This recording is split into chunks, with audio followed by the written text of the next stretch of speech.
ജലീൽ സാറെ ആദരവോളം നമ്മുടെ session lead ചെയ്യാൻ വേണ്ടി ക്ഷണിക്കുന്നു. അസ്സലാമു അലൈക്കും. അസ്സലാമു അലൈക്കും. കേൾക്കുന്നുണ്ടല്ലോ അല്ലേ? വലൈക്കും അസ്സലാം. കേൾക്കാം. അപ്പൊ ഞാൻ ഒരു പ്രസന്റേഷൻ ഷെയർ ചെയ്തിട്ട് അതിന് ബേസ് ചെയ്തുകൊണ്ട് കുറച്ചു നേരം സംസാരിക്കും. അത് കഴിഞ്ഞ് നമുക്ക് സംശയങ്ങൾ ചോദിക്കാനുള്ള ഒരു ചാൻസും ഉണ്ടാവും. അങ്ങനെ ഈ പ്രോഗ്രാം മുന്നോട്ട് പോവാം എന്നാണ് കരുതുന്നത്. അപ്പൊ ആമുഖങ്ങളൊന്നുമില്ലാതെ നേരിട്ട് പ്രോഗ്രാമിലേക്ക് കടക്കുകയാണ്. നമ്മളുടെ നാട്ടിൽ ഉറങ്ങാൻ തുടങ്ങാനുള്ള ടൈമൊക്കെ ആയി. പക്ഷെ എന്നാലും നിങ്ങളുടെ ഈ RSCയുടെ പ്രോഗ്രാം എന്നൊക്കെ പറയുമ്പോൾ അത് വളരെ സീരിയസ് ആയിട്ട് വളരെ ആത്മാർത്ഥമായിട്ട് ചെയ്യുന്നൊരു പ്രോഗ്രാമാണ് എന്ന് ഫീൽ ചെയ്യുന്നതാണ് ഈ ഒരു ടൈം ഇതിലേക്ക് വന്നത്. എനിക്ക് ഇന്ന് രാവിലെ ഒരു പ്രോഗ്രാം ഉണ്ടായിരുന്നു. രാവിലത്തെ പ്രോഗ്രാം എന്ന് പറഞ്ഞാല് അറിയുമെന്ന് എനിക്കറിയില്ല, കോഴിക്കോടൊക്കെ ബേസ് ചെയ്തുകൊണ്ടുള്ള ഒരു ഓൾ ഇന്ത്യ തലത്തിൽ അന്താരാഷ്ട്ര തലത്തിൽ വർക്ക് ചെയ്യുന്നതെന്നാണ് എൻ്റെ അനുമാനം. ഒരു IAME എന്ന് പറഞ്ഞൊരു ഓർഗനൈസേഷൻ ഉണ്ട്. ഒരു എഡ്യൂക്കേഷൻ മേഖലയിലുള്ള വലിയൊരു ടീമാണ്. അപ്പൊ അവരുടെ ഒരു പ്രോഗ്രാം ആയിരുന്നു. അവര് വളരെ കൃത്യമായി പ്ലാൻ ചെയ്തൊരു പ്രോഗ്രാം. അപ്പൊ അത് ചെയ്തു. ഇന്ന് രാവിലെ അതായിരുന്നു. അതുപോലെ സമാനമായ ഒരുപാട് പ്രോഗ്രാമുകൾ നടക്കുന്നുണ്ട് കുട്ടികൾക്കും പാരന്റ്സിനും വേണ്ടി. അതിലൊക്കെ കാര്യമായിട്ട് കുട്ടികൾ വളരെ സജീവമായിട്ട് പങ്കെടുക്കുന്നു, ചോദ്യങ്ങൾ ചോദിക്കുന്നു. ഒരു ഓൺലൈൻ പ്രോഗ്രാമിന്റെ മടുപ്പൊന്നും ഇല്ലാതെ തന്നെയാണ് പങ്കെടുക്കുന്നത്. ഈ ഒരു സാഹചര്യം ഗൾഫിലുള്ള ആളുകൾ, പ്രവാസികൾ ഒരുപാട് അനുഭവിച്ച ആളുകളാണ്. ഈ ഒരു ഇപ്പോഴത്തെ ഒരു പ്രതിസന്ധി ഏറ്റവും കൂടുതൽ അനുഭവിച്ച ആളുകളാണ്, നേരിൽ കണ്ട ആളുകളാണ്. ഈ ഒരു കാലഘട്ടത്തിൽ ഇവിടെ കുറച്ചുകൂടി രൂക്ഷമായി കൊണ്ടിരിക്കുകയാണ് ഓരോ പ്രശ്നങ്ങളും. സമൂഹ വ്യാപനം, പ്രളയം, ഇപ്പൊ അപകടം വരുന്നു. ആളുകൾ വളരെ ആശങ്കയിലാണ്. ഈ ഒരു സമയത്ത് ആളുകൾക്ക് ആശ്വാസം ഉണ്ടാവട്ടെ, അവരുടെ ദുരിതങ്ങളിൽ നിന്ന് അവര് പടച്ചും കാത്തു രക്ഷി മാറട്ടെ എന്ന് നമുക്ക് പ്രാർത്ഥിക്കാം. നിങ്ങളുടെ എല്ലാവരുടെയും പ്രാർത്ഥന ഉണ്ടാവണം എല്ലാവർക്കും വേണ്ടി. എന്റെ വിഷയം അതല്ലാത്തത് കൊണ്ട് ഞാൻ അതിൽ വിശദമായിട്ട് പോകുന്നില്ല. എന്റെ വിഷയം കരിയർ ഗൈഡൻസുമായിട്ട് ബന്ധപ്പെട്ടതാണ്. നമ്മളറിയാം, നമ്മളിപ്പോ ഞാൻ പറഞ്ഞല്ലോ, വല്ലാത്തൊരു പ്രതിസന്ധി, ലോകം ഇതുവരെ കാണാത്തൊരു പ്രതിസന്ധി എന്ന് വേണമെങ്കിൽ പറയാം. ഒരു പക്ഷേ ചരിത്രത്തിൽ ഒരു ആഖ്യാനം തന്നെ, ഒരു ഇന്റർപ്രിട്ടേഷൻ തന്നെ വന്നേക്കാം, ഒരു ബ്രേക്ക് വന്നേക്കാം. ചരിത്രം കോവിഡിന് മുമ്പും കോവിഡിന് ശേഷവും എന്ന രീതിയിൽ. നമ്മള് കോവിഡിന്റെ ആളുകൾ എന്നോട് ചോദിക്കാറുണ്ട്, എന്തായിരിക്കും കരിയറിന്റെ ഒരു ട്രെൻഡ്? ഇപ്പൊ തന്നെ ജോബ് ലോസുകൾ വരുന്നു. നല്ലൊരു ശതമാനം കമ്പനികളും ഏകദേശം 30% കാൻഡിഡേറ്റ്സിനെ ഫയർ ചെയ്ത് കഴിഞ്ഞു. ദെൻ കമ്പനികൾക്കാണെങ്കിൽ ഇപ്പൊ ഏവിയേഷൻ ഫീൽഡ് മാത്രം എടുത്തു നോക്കിയാൽ April 1st-ഉം 2nd വീക്കിലും മാത്രമായിട്ട് ഏകദേശം ഒരു 2 lakhs crore ബിസിനസ് നഷ്ടമാണ് ഉണ്ടായത്. അപ്പൊ പോസ്റ്റ് കോവിഡ് പീരീഡിന്റെ ഒരു ട്രെൻഡ് എന്തായിരിക്കും? നെഗറ്റീവ് ഇമ്പാക്ട് ഏറ്റവും കൂടുതൽ വരുന്നത് എയർലൈൻസിലും ഹോട്ടൽസിലും അമ്യൂസ്മെന്റ് പാർക്കുകൾ, എന്റർടൈൻമെന്റുകൾ, sporting events, retail, coaching centres, manufacturing, production process ഇൻഡസ്ട്രീസിലെല്ലാം ഈ കോവിഡിന്റെ ഒരു നെഗറ്റീവ് ഇമ്പാക്ട് നമുക്ക് കാണാൻ പറ്റും. അങ്ങനെ വരുമ്പോൾ സ്വാഭാവികമായിട്ട് ഈ മേഖലയിലെ പ്ലേസ്മെന്റുകളൊക്കെ ഒന്ന് കുറയും. ഈ മേഖലയിലെ പ്ലേസ്മെന്റുകൾ ഇല്ലാതാവും. സ്വാഭാവികമായിട്ട് കരിയർ ഓറിയന്റേഷനൊക്കെ അത് ബാധിക്കും. ഏറ്റവും കൂടുതൽ പ്രശ്നം ഉണ്ടാവാൻ പോകുന്ന ഇത്തരം മേഖല. പക്ഷേ നിങ്ങൾ മനസ്സിലാക്കേണ്ട ഒരു കാര്യം, കോവിഡ് കഴിഞ്ഞ് ഒരു വിതിൻ 2-3 years ഏറ്റവും കൂടുതൽ ഡിമാൻഡ് ഉണ്ടാകാൻ പോകുന്നതും ഇപ്പൊ ഏറ്റവും കൂടുതൽ നെഗറ്റീവായി ബാധിച്ച മേഖലകൾ തന്നെയായിരിക്കും. എന്തോ ആയിക്കോട്ടെ, ഞാൻ വളരെ പോസിറ്റീവായിട്ടാണ് പടച്ചോന് എന്തെങ്കിലുമൊക്കെ കണ്ടിട്ടാണ് ഇത് ചെയ്യും. പടച്ചോന്റെ നമ്മൾ അതിനെ കതിർന്ന ചോദ്യം ചെയ്യാൻ പറ്റില്ല എന്നൊക്കെ പറയുന്നത് പോലെയാണ് എന്തോന്നുണ്ട്. അപ്പൊ ഞാൻ അതിലെനിക്ക് ഫീൽ ചെയ്തൊരു കാര്യം, പടച്ചോനൊരു ബ്രേക്ക് തന്നതാണ് നമുക്ക്. ഒരു ബ്രേക്ക്, ഒരു ഇന്റർവെൽ. ആ അർത്ഥത്തിൽ ഞാൻ ഇതിനെ വളരെ പോസിറ്റീവായിട്ടാണ് കാണുന്നത്. ഒന്ന്, നമ്മളുടെ ആറ്റിറ്റ്യൂഡിലെ കാര്യമായ മാറ്റങ്ങൾ വന്നിരിക്കുന്നു കോവിഡ് കൊണ്ട്. എന്നിട്ട് നന്നാവാത്ത മനുഷ്യന്മാരുണ്ട് കേട്ടോ, അത് വേറെ കാര്യം. ആറ്റിറ്റ്യൂഡിൽ മാറ്റങ്ങൾ വന്നിരിക്കുന്നു. നമ്മുടെ രീതികൾ, സഹജീവികളുള്ള പെരുമാറ്റമൊക്കെ മാറ്റം വന്നിരിക്കുന്നു. പക്ഷെ അതിനേക്കാളൊക്കെ പ്രധാനം വിദ്യാർത്ഥികൾ, എന്റെ മുമ്പിൽ ഇരിക്കുന്നത് വിദ്യാർത്ഥികളും അവരുടെ പാരന്റ്സുമാണ്. അവരോട് എനിക്ക് പറയാനുള്ളത്, നമ്മളൊരു പോസിറ്റീവ് ഇമ്പാക്ട് നമ്മൾ കാണാം. ഒന്ന് നോക്കിയേ, അധികം വർക്ക് അറ്റ് ഹോമിലേക്ക് മാറിക്കൊണ്ടിരിക്കുന്നു. ടാറ്റ കൺസൾട്ടൻസി സർവീസ് 2023 കൂടി അവരുടെ വർക്ക് ഫോഴ്സിന്റെ ഏതാണ്ട് 75%-നെയും വീട്ടിലിരുത്തി പണിയെടുപ്പിക്കും എന്നാണ് തീരുമാനിച്ചിരിക്കുന്നത്. അതുകൊണ്ട് കമ്പനി പറയുന്നത് ഏകദേശം ഒരു 250 crores റെന്റിനും റിഫ്രഷ്മെന്റിനും ട്രാൻസ്പോർട്ടേഷനും ചെലവാക്കുന്ന 250 കോടി രൂപയെങ്കിലും ലാഭിക്കാം എന്നാണ് കമ്പനി പറയുന്നത്. ഓൺലൈൻ മീറ്റിംഗ്സിലേക്ക് വരും. നമ്മൾ ഓൺലൈൻ പ്ലാറ്റ്ഫോമുകൾ കൃത്യമായിട്ട് നിങ്ങൾ നോക്കി ഇപ്പൊ തന്നെ കണ്ടില്ലേ, ഒരു ഓഡിറ്റോറിയം ഇല്ലാതെ, എനിക്ക് ടിക്കറ്റും വിസയും തന്ന് ഗൾഫിലേക്ക് കൊണ്ടുവരാതെ, ഒരുപാട് സ്പെൻഡ് ചെയ്യാതെ എന്നെ വീട്ടിലിരുത്തി നിങ്ങൾ ഓരോരുത്തരെയും നിങ്ങളുടെ സൗകര്യപ്രദമാവുന്ന വളരെ കംഫർട്ടബിൾ ആയ നിങ്ങളുടെ സ്പേസിലിരുത്തി വലിയൊരു പ്രോഗ്രാം 218 ഒരു ഓഡിറ്റോറിയം മുഴുവൻ നിറയാൻ പറ്റുന്ന പാകത്തിലുള്ള ഒരു ഗ്രൂപ്പ് ഓഫ് സ്റ്റുഡൻസിനെയും പാരന്റ്സിനെയും വീട്ടിലിരുത്തിയിട്ടാണ് ഈ പ്രോഗ്രാം നമ്മൾ എന്ത് ചെയ്യുന്നത്. വ്യവസ്ഥാപിതമായിട്ട് പ്രസംഗവും ഉദ്ഘാടനവും എല്ലാം നടത്തിയിട്ട് നമ്മൾ വ്യവസ്ഥാപിതമായിട്ട് നടത്തുന്നു എന്നത് തന്നെ കൊറോണയുടെ ഒരു പോസിറ്റീവ് സൈഡാണ്. ദെൻ അതോടൊപ്പം ഒരു കമ്മിങ് അപ്പ് ചേഞ്ചസ് എന്തൊക്കെയായിരിക്കാം, ഒരു ട്രാൻസിഷൻ പീരീഡ് എന്നോ അല്ലെങ്കിൽ ബ്രേക്ക് എന്നൊക്കെ വേണമെങ്കിൽ പറയാൻ പറ്റും. അതിനെ വളരെ കൃത്യമായിട്ട് പറയാൻ ഞാൻ ആഗ്രഹിക്കും. എന്തുകൊണ്ട് ഞാൻ ഇങ്ങനെ പറയുന്നു എന്നതിന് കൃത്യമായ എൻ്റെ ഒരു മനസ്സിലാക്കൽ ധാരണ ഉണ്ട്. കൃത്യമായ ആ ധാരണ ഇതാണ്. 2016 വേൾഡ് ഡെവലപ്മെന്റ് റിപ്പോർട്ട് മണ്ണും വേൾഡ് ബാങ്ക് പുറത്തിറക്കിയ ഒരു റിപ്പോർട്ടിന്റെ സോഫ്റ്റ് കോപ്പി എൻ്റെ കയ്യിലുണ്ട്. അതൊന്ന് വായിച്ചു നോക്കുമ്പോൾ നിങ്ങൾക്ക് സാധ്യമെങ്കിൽ അതൊക്കെ വായിച്ചു നോക്കണം. അവർ ചുരുക്കി പറയുന്നത് 2030 ആകുമ്പോഴത്തേക്കും ഇന്ന് നിലനിൽക്കുന്ന ജോബുകളുടെ 80% ഇല്ലാതാവും. ശ്രദ്ധിക്കണേ, 2030 അധിക ദൂരമില്ല. ഇത് 2020, 10 വർഷം. എന്റെ മുമ്പിലിരിക്കുന്ന കുട്ടികൾ 10th കഴിഞ്ഞവർ 11th and 12th കഴിയുമ്പോഴത്തേക്കും 2022 ആവും. എന്റെ മുമ്പിലിരിക്കുന്ന കുട്ടികൾ അവരുടെ ഡിഗ്രി കഴിയുമ്പോഴത്തേക്കും 2026 2027 ആവും. പ്രൊഫഷണൽ ഡിഗ്രി ഒക്കെ കഴിയുമ്പോഴത്തേക്കും എല്ലാം കൂടി PG ഒക്കെ കഴിയുമ്പോഴത്തേക്കും 2028 2029 ഒക്കെ ആയി മാറും. ആ ടൈമിനാണ് ഈ വർത്തമാനം പറഞ്ഞത്.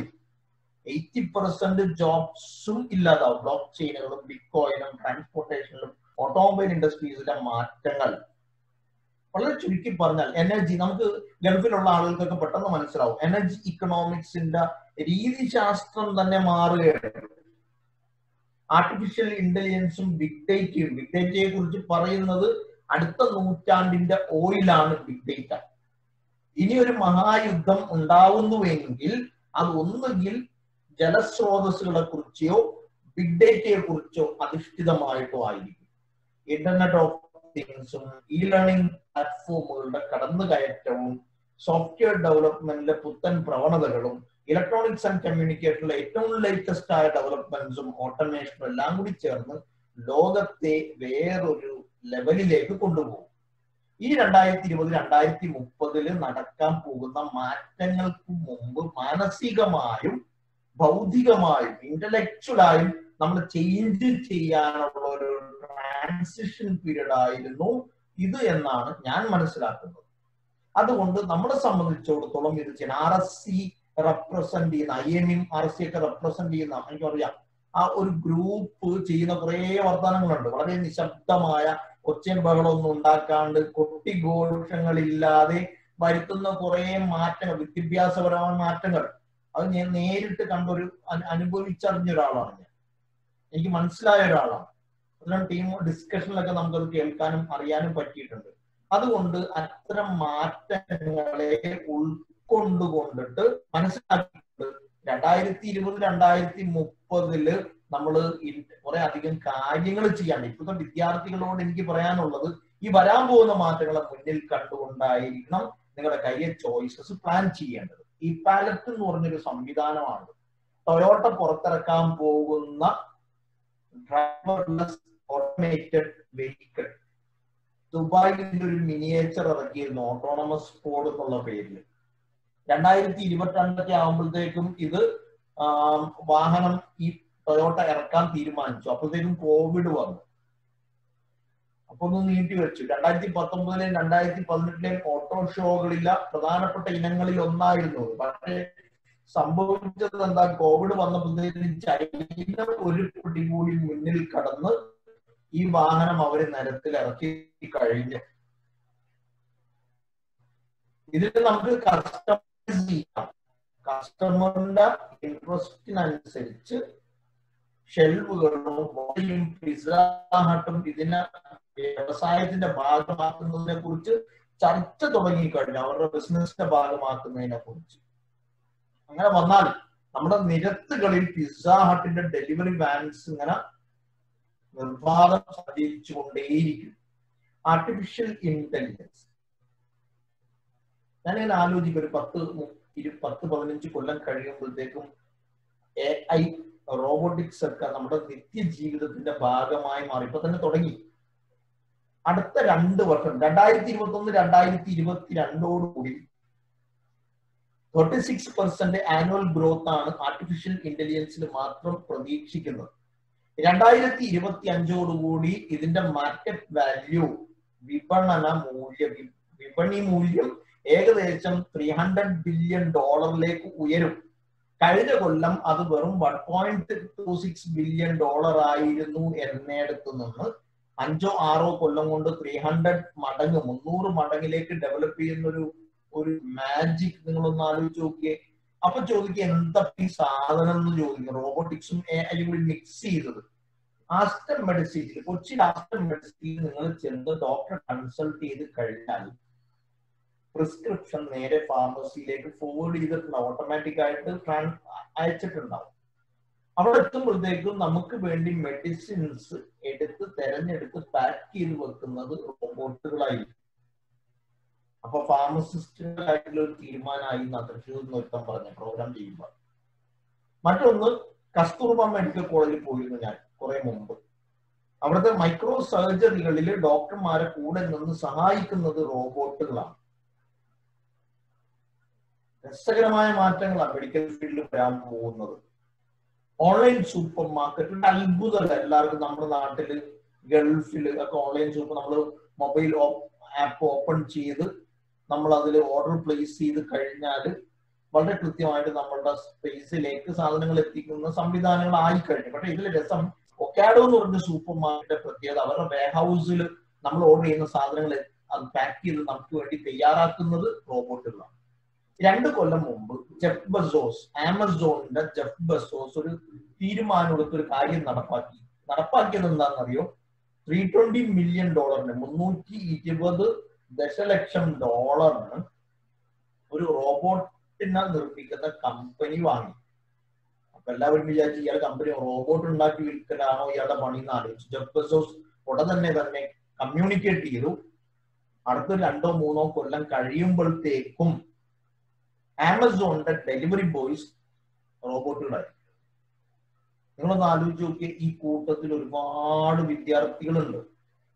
ഞാൻ അവരെ കുറിച്ച് ആലോചിക്കുന്നു. അവരിൽ ഒരു അഹമ്മദോ ഫാത്തിമയോ ഷമീറോ അബ്ദുള്ളയോ ഹബീബോ ഒക്കെ പഠിച്ചൊക്കെ കഴിഞ്ഞ് 2028-2029 ജോലിക്ക് കയറി 2030 ആകുമ്പോഴത്തേക്ക് വലിയൊരു കമ്പനിയിൽ കൊച്ചിയിൽ വർക്ക് ചെയ്യണം, അല്ലെങ്കിൽ ബാംഗ്ലൂരിൽ വർക്ക് ചെയ്യണം. വർക്ക് ചെയ്ത് കഴിഞ്ഞ് രാത്രി ആയപ്പോ തിരിച്ചു വന്നു. ഫുഡൊന്നും പാകം ചെയ്യാനുള്ള സമയമില്ല, പുറത്തു പോയി കഴിക്കാനുള്ള മൂഡില്ല, സേഫ് അല്ല. അതുകൊണ്ട് എന്ത് ചെയ്തു? മൊബൈൽ ആപ്പ് തുറന്ന് ഓർഡർ പ്ലേസ് ചെയ്ത് കഴിഞ്ഞ് ഒരു 10 മിനിറ്റ് കഴിയുമ്പോഴത്തേക്കും ഡോർബെല്ല് കേട്ട് വാതിൽ തുറന്ന് നോക്കുമ്പോൾ കാണുന്നത് വളരെ സുന്ദരനായ ഒരു റോബോട്ടിനെ ആയിരിക്കും.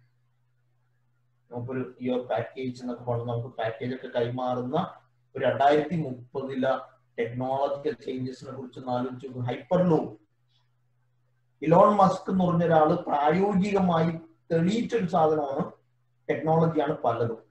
ടെസ്ലയുടെ കാറുകൾ, സ്പേസ് എക്സിന്റെ ബഹിരാകാശ ദൗത്യം, ഇന്റർനാഷണൽ സ്പേസ് സ്റ്റേഷനിൽ വളരെ വിജയകരമായി ലോഞ്ച് ചെയ്തു അവർ. അതുകൊണ്ട് ഹൈപ്പർ ലൂപ്പ് പ്രായോഗികമായി വരും എന്നുള്ളതിൽ സംശയമില്ല. എന്താ സംഭവിക്കുന്നത്? ഒരു ട്യൂബുലർ സ്പേസിലൂടെ കോഡിനെ ഏറെ സഖ്യത് വലിച്ചെടുക്കുന്ന ഒരു രീതിയാണ്. അത് വെച്ചുകൊണ്ട് നിലവിൽ 16 മണിക്കൂറും 15 മണിക്കൂറും യാത്ര ചെയ്തെത്തേണ്ട ഒരു ഡെസ്റ്റിനേഷനിലേക്ക് 25-30 മിനിറ്റ് കൊണ്ട് യാത്ര ചെയ്തെത്താൻ പറ്റുന്ന സംവിധാനമാണ് ഹൈപ്പർലൂപ്പ്. ബുഡാപെസ്റ്റിനും വിയന്നക്കും ഇടയിൽ ആദ്യത്തെ ഹൈപ്പർലൂപ്പ് ഈ വർഷം വരേണ്ടതായിരുന്നു, സാങ്കേതിക പ്രശ്നം കൊണ്ട് നിർത്തി. ഇനി അത് വീണ്ടും വരും. ദുബായ്ക്കും അബുദാബിക്കും ഇടയിൽ ആദ്യത്തെ മിഡിൽ ഈസ്റ്റ് ഹൈപ്പർലൂപ്പ് മിക്കവാറും 2021-2022 കമ്മീഷൻ ചെയ്യും.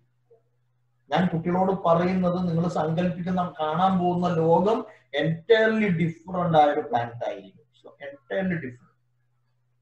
അതിന്റെ പ്രത്യേകത എന്തായിരിക്കും? നമ്മുടെ തലമുറ, എന്നെ പോലുള്ള, കബീർ സാറിനെ പോലുള്ള, ഡോക്ടർ അബ്ദുറഹ്മാനെ പോലുള്ള ആളുകളൊക്കെ അദ്ദേഹത്തിന്റെ നമ്മളുടെയൊക്കെ മക്കളുടെ മക്കളെയും കൊണ്ട് എറണാകുളം ബാനർജി റോഡും MG റോഡും ടിക്കറ്റ് എടുത്ത് കാണേണ്ട രീതിയിലേക്ക് സ്മാരകങ്ങളായി മാറും നമ്മുടെ തെരുവീതികൾ.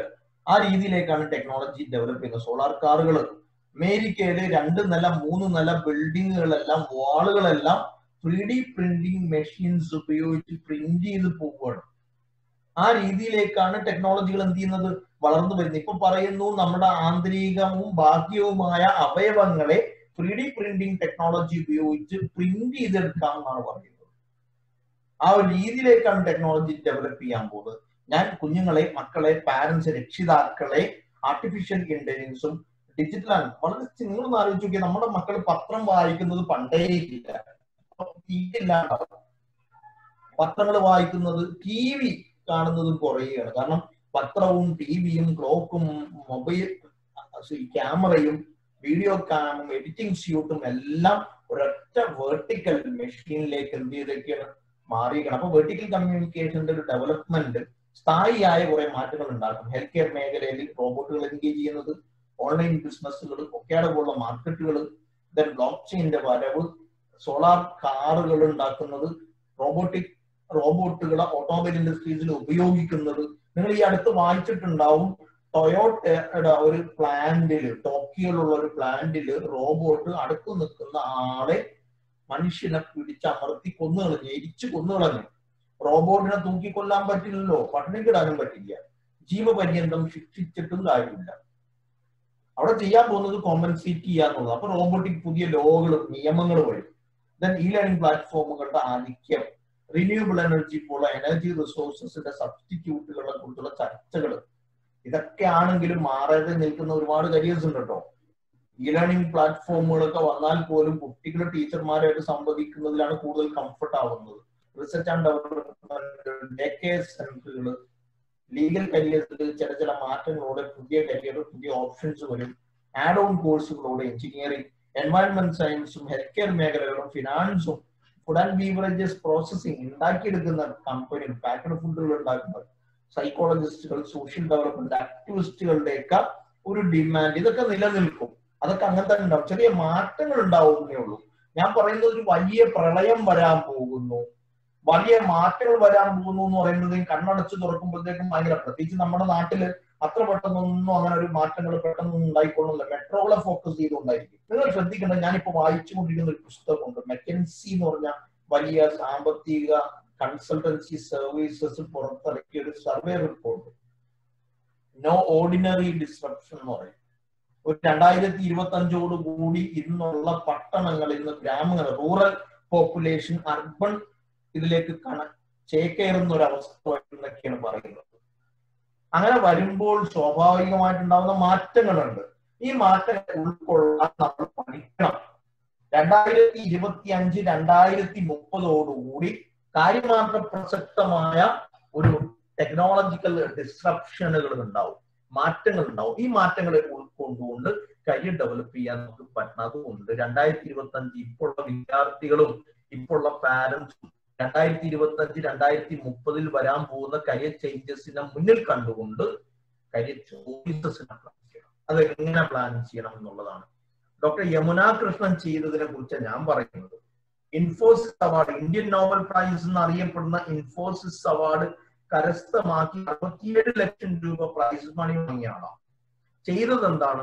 DNA നാനോ ഡിവൈസസ് ഉണ്ടാക്കിയെടുത്തു. DNA നാനോ ഡിവൈസ്, അത് നമ്മുടെ ശരീരത്തിലേക്ക് അങ്ങ് ഇൻസ്റ്റാൾ ചെയ്തല്ല, മൈക്രോ ചിപ്പ് പോലെ ഒന്ന് നമ്മുടെ ശരീരത്തിലേക്ക് ഇൻസ്റ്റാൾ ചെയ്ത് കഴിഞ്ഞാൽ സെല്ലുകളിൽ നടക്കുന്ന ദൈനംദിന ആക്ടിവിറ്റികളെ കുറിച്ചും അനാറ്റമിക്കൽ ഫിസിയോളജിക്കൽ ചേഞ്ചസിനെ കുറിച്ചും വളരെ കൃത്യമായി ഡോക്ടർമാർക്കും നമ്മുടെ ഫാമിലി ഡോക്ടേഴ്സിനും സയന്റിസ്റ്റും അത് കൈകാര്യം ചെയ്യുന്ന ആളുകൾക്കും നമ്മുടെ ഹോസ്പിറ്റലിനൊക്കെ വിവരം കൈമാറുന്ന ഒരു ചിപ്പ്, ഒരു നാനോ ചിപ്പ് എന്നൊന്നും പറയാൻ പറ്റില്ല, ഒരു നാനോ ഡിവൈസ് അത് ഉണ്ടാക്കിയെടുത്തു എന്നുള്ളതാണ് ഇവരുടെ പ്രത്യേകത. പക്ഷെ അത് അവർ പഠിച്ചത് നാനോ ടെക്നോളജി കോഴ്സിലേക്ക് സ്പെസിഫിക് ആയിട്ട് അങ്ങ് പോയിട്ടല്ല, മറിച്ച് BSc കെമിസ്ട്രി പഠിച്ച് MSc കെമിസ്ട്രി പഠിച്ചിട്ട് അതിനുശേഷം പോസ്റ്റ് ഗ്രാജുവേറ്റ് റിസർച്ച് ലെവലിൽ PhD നാനോ കെമിസ്ട്രി ഒക്കെ ചെയ്തിട്ടാണ് ഇത്തരം ഒരു മേഖലയിലേക്ക് വന്നത്. അപ്പൊ അവർ ചെയ്തത് എന്താ, നമ്മൾ എപ്പോഴും ശ്രദ്ധിക്കേണ്ടത് ഈ മാറ്റങ്ങൾ. നമുക്ക് പറ്റുന്ന ഒരു കുഴപ്പമുണ്ട്, മലയാളിക്ക് പ്രത്യേകിച്ച്, മലയാളിക്ക് സീസണൽ ഭ്രാന്താണ്. എന്തെങ്കിലും ഒന്ന് കേട്ടാൽ പിന്നെ എല്ലാവരും അതിന്റെ പിന്നാലെയാണ്. ഒരു കാലഘട്ടത്തിൽ ബയോടെക്നോളജി ആയിരുന്നു, അബ്ദുറഹ്മാൻ സാർ അത് വളരെ കൃത്യമായിട്ട് പറയുകയും ചെയ്തു. അതുപോലെ തന്നെ പിന്നത്തെ ഭ്രാന്ത് IT ആയിരുന്നു. പിന്നെ പറഞ്ഞു അടുത്ത നൂറ്റാണ്ടിന്റെ കരിയർ സൈക്കോളജി ആയിരിക്കും, നാട്ടിൽ മൊത്തം ഭ്രാന്തന്മാരാവും, അതുകൊണ്ട് സൈക്കോളജിക്ക് ഭയങ്കര സ്കോപ്പ് ആയിരിക്കും. ഇപ്പൊ ഫോറൻസിക്സിന്റെ പിന്നാലെയാണ്. എന്തൊക്കെ അബദ്ധങ്ങളാണ് നമ്മുടെ കുട്ടികൾ ചെയ്തു വെക്കുന്നതെന്ന് അറിയും. അപ്പൊ എന്തെങ്കിലും ഒന്ന് കേട്ടാൽ, ഇപ്പൊ ആർട്ടിഫിഷ്യൽ ഇന്റലിജൻസ് ആണെന്ന് പറഞ്ഞാൽ അത് വരും എന്നതൊക്കെ കറക്റ്റ് ആണ്. പക്ഷെ അത് കേൾക്കുമ്പോഴത്തേക്ക് എല്ലാവരും ആർട്ടിഫിഷ്യൽ ഇന്റലിജൻസിന് പോവുക, എല്ലാവരും നാനോ ടെക്നോളജിക്ക് പോവുക, അങ്ങനെയല്ല വേണ്ടത്. ശരിക്കും പ്രത്യേകിച്ച് കരിയർ ചൂസ് ചെയ്യുമ്പോൾ വളരെ സ്പെസിഫിക് ആവുന്നതിന് പകരം ഒരു ഫ്യൂഷൻ കരിയർ കോൺസെപ്റ്റിലേക്ക്, ഒരു കോമ്പിനേഷൻ കരിയർ കോൺസെപ്റ്റിലേക്ക് നമ്മൾ വരണം. അതാണ് ഡോക്ടർ യമന കൃഷ്ണൻ ചെയ്തത്.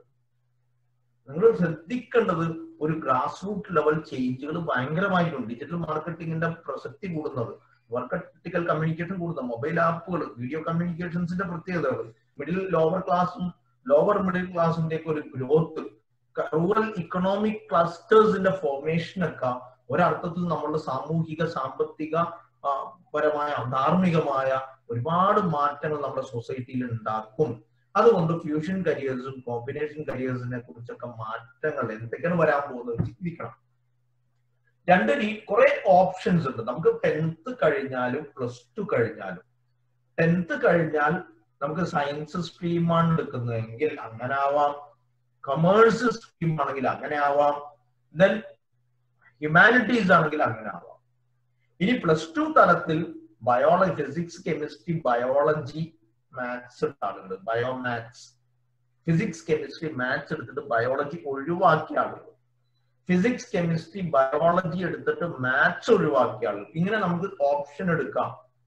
ഒന്നുകിൽ ബയോമാത്സ് എടുക്കാം, അല്ലെങ്കിൽ മാത്സ് എടുത്തിട്ട് ബയോളജി ഒഴിവാക്കാം, അല്ലെങ്കിൽ ബയോളജി എടുത്തിട്ട് മാത്സ് ഒഴിവാക്കാം. ഇങ്ങനെ ചെയ്യാൻ പറ്റുന്ന കോമ്പിനേഷൻസ് വെച്ച് വർക്ക്ഔട്ട് ചെയ്യാം. ഇങ്ങനെ വർക്ക്ഔട്ട് ചെയ്യുമ്പോൾ കൃത്യമായി കരിയർ പ്ലാനിങ് ഉണ്ടാവണം. ഞാൻ എല്ലാ കുട്ടികളോടും പാരന്റ്സിനോടും പറയുന്നത്, നാളെ +2 കഴിഞ്ഞിട്ടോ നാളെ 10th കഴിഞ്ഞിട്ടോ എന്ത് ചെയ്യണം എന്നല്ല ചിന്തിക്കേണ്ടത്. അതൊരു തരം ഫോർവേഡ് കരിയർ പ്ലാനിങ് ആണ്. അതിന് പകരം വേണ്ടതൊരു ബാക്ക്വേർഡ് കരിയർ പ്ലാനിങ് ആണ്. 10 കൊല്ലം കഴിഞ്ഞ് 15 കൊല്ലം കഴിഞ്ഞ് വരാൻ പോകുന്ന മാറ്റങ്ങളെയും മറ്റു മുന്നിൽ കണ്ടുകൊണ്ടും അതോടൊപ്പം നമ്മളുടെ ഒരു പൊട്ടൻഷ്യൽ അനുസരിച്ച് ഞാൻ എങ്ങനെ എന്നെ എവിടെ പ്ലേസ് ചെയ്യണം എന്ന കൃത്യമായ ഒരു ധാരണ. 10 കൊല്ലം കഴിഞ്ഞാൽ ഞാൻ സിവിൽ സർവന്റ് ആവണം, IAS കാരനാവണം എന്ന അൾട്ടിമേറ്റ് കരിയറിൽ നിന്നുകൊണ്ട് മുന്നിലേക്കാണ് എന്ത് ചെയ്യേണ്ടത്, പ്ലാൻ ചെയ്യേണ്ടത്. അപ്പൊ ബാക്ക്വേർഡ് കരിയർ പ്ലാനിങ് എന്ന് പറയും. ഈ രീതിയിൽ കരിയർ ചോയ്സസിന് ഈ സബ്ജക്റ്റുകളുടെയും കോമ്പിനേഷന്റെയും ബേസിൽ ഒരാള് സയൻസ് പഠിച്ചു, ഫിസിക്സ്, കെമിസ്ട്രി, ബയോളജി, മാത്സോ അല്ലെങ്കിൽ മാത്സ് മാത്രോ ബയോളജി മാത്രോ ഒക്കെ ആയിട്ടുള്ള കോമ്പിനേഷൻ എടുത്ത് പഠിച്ചു എന്ന് വിചാരിക്കാം.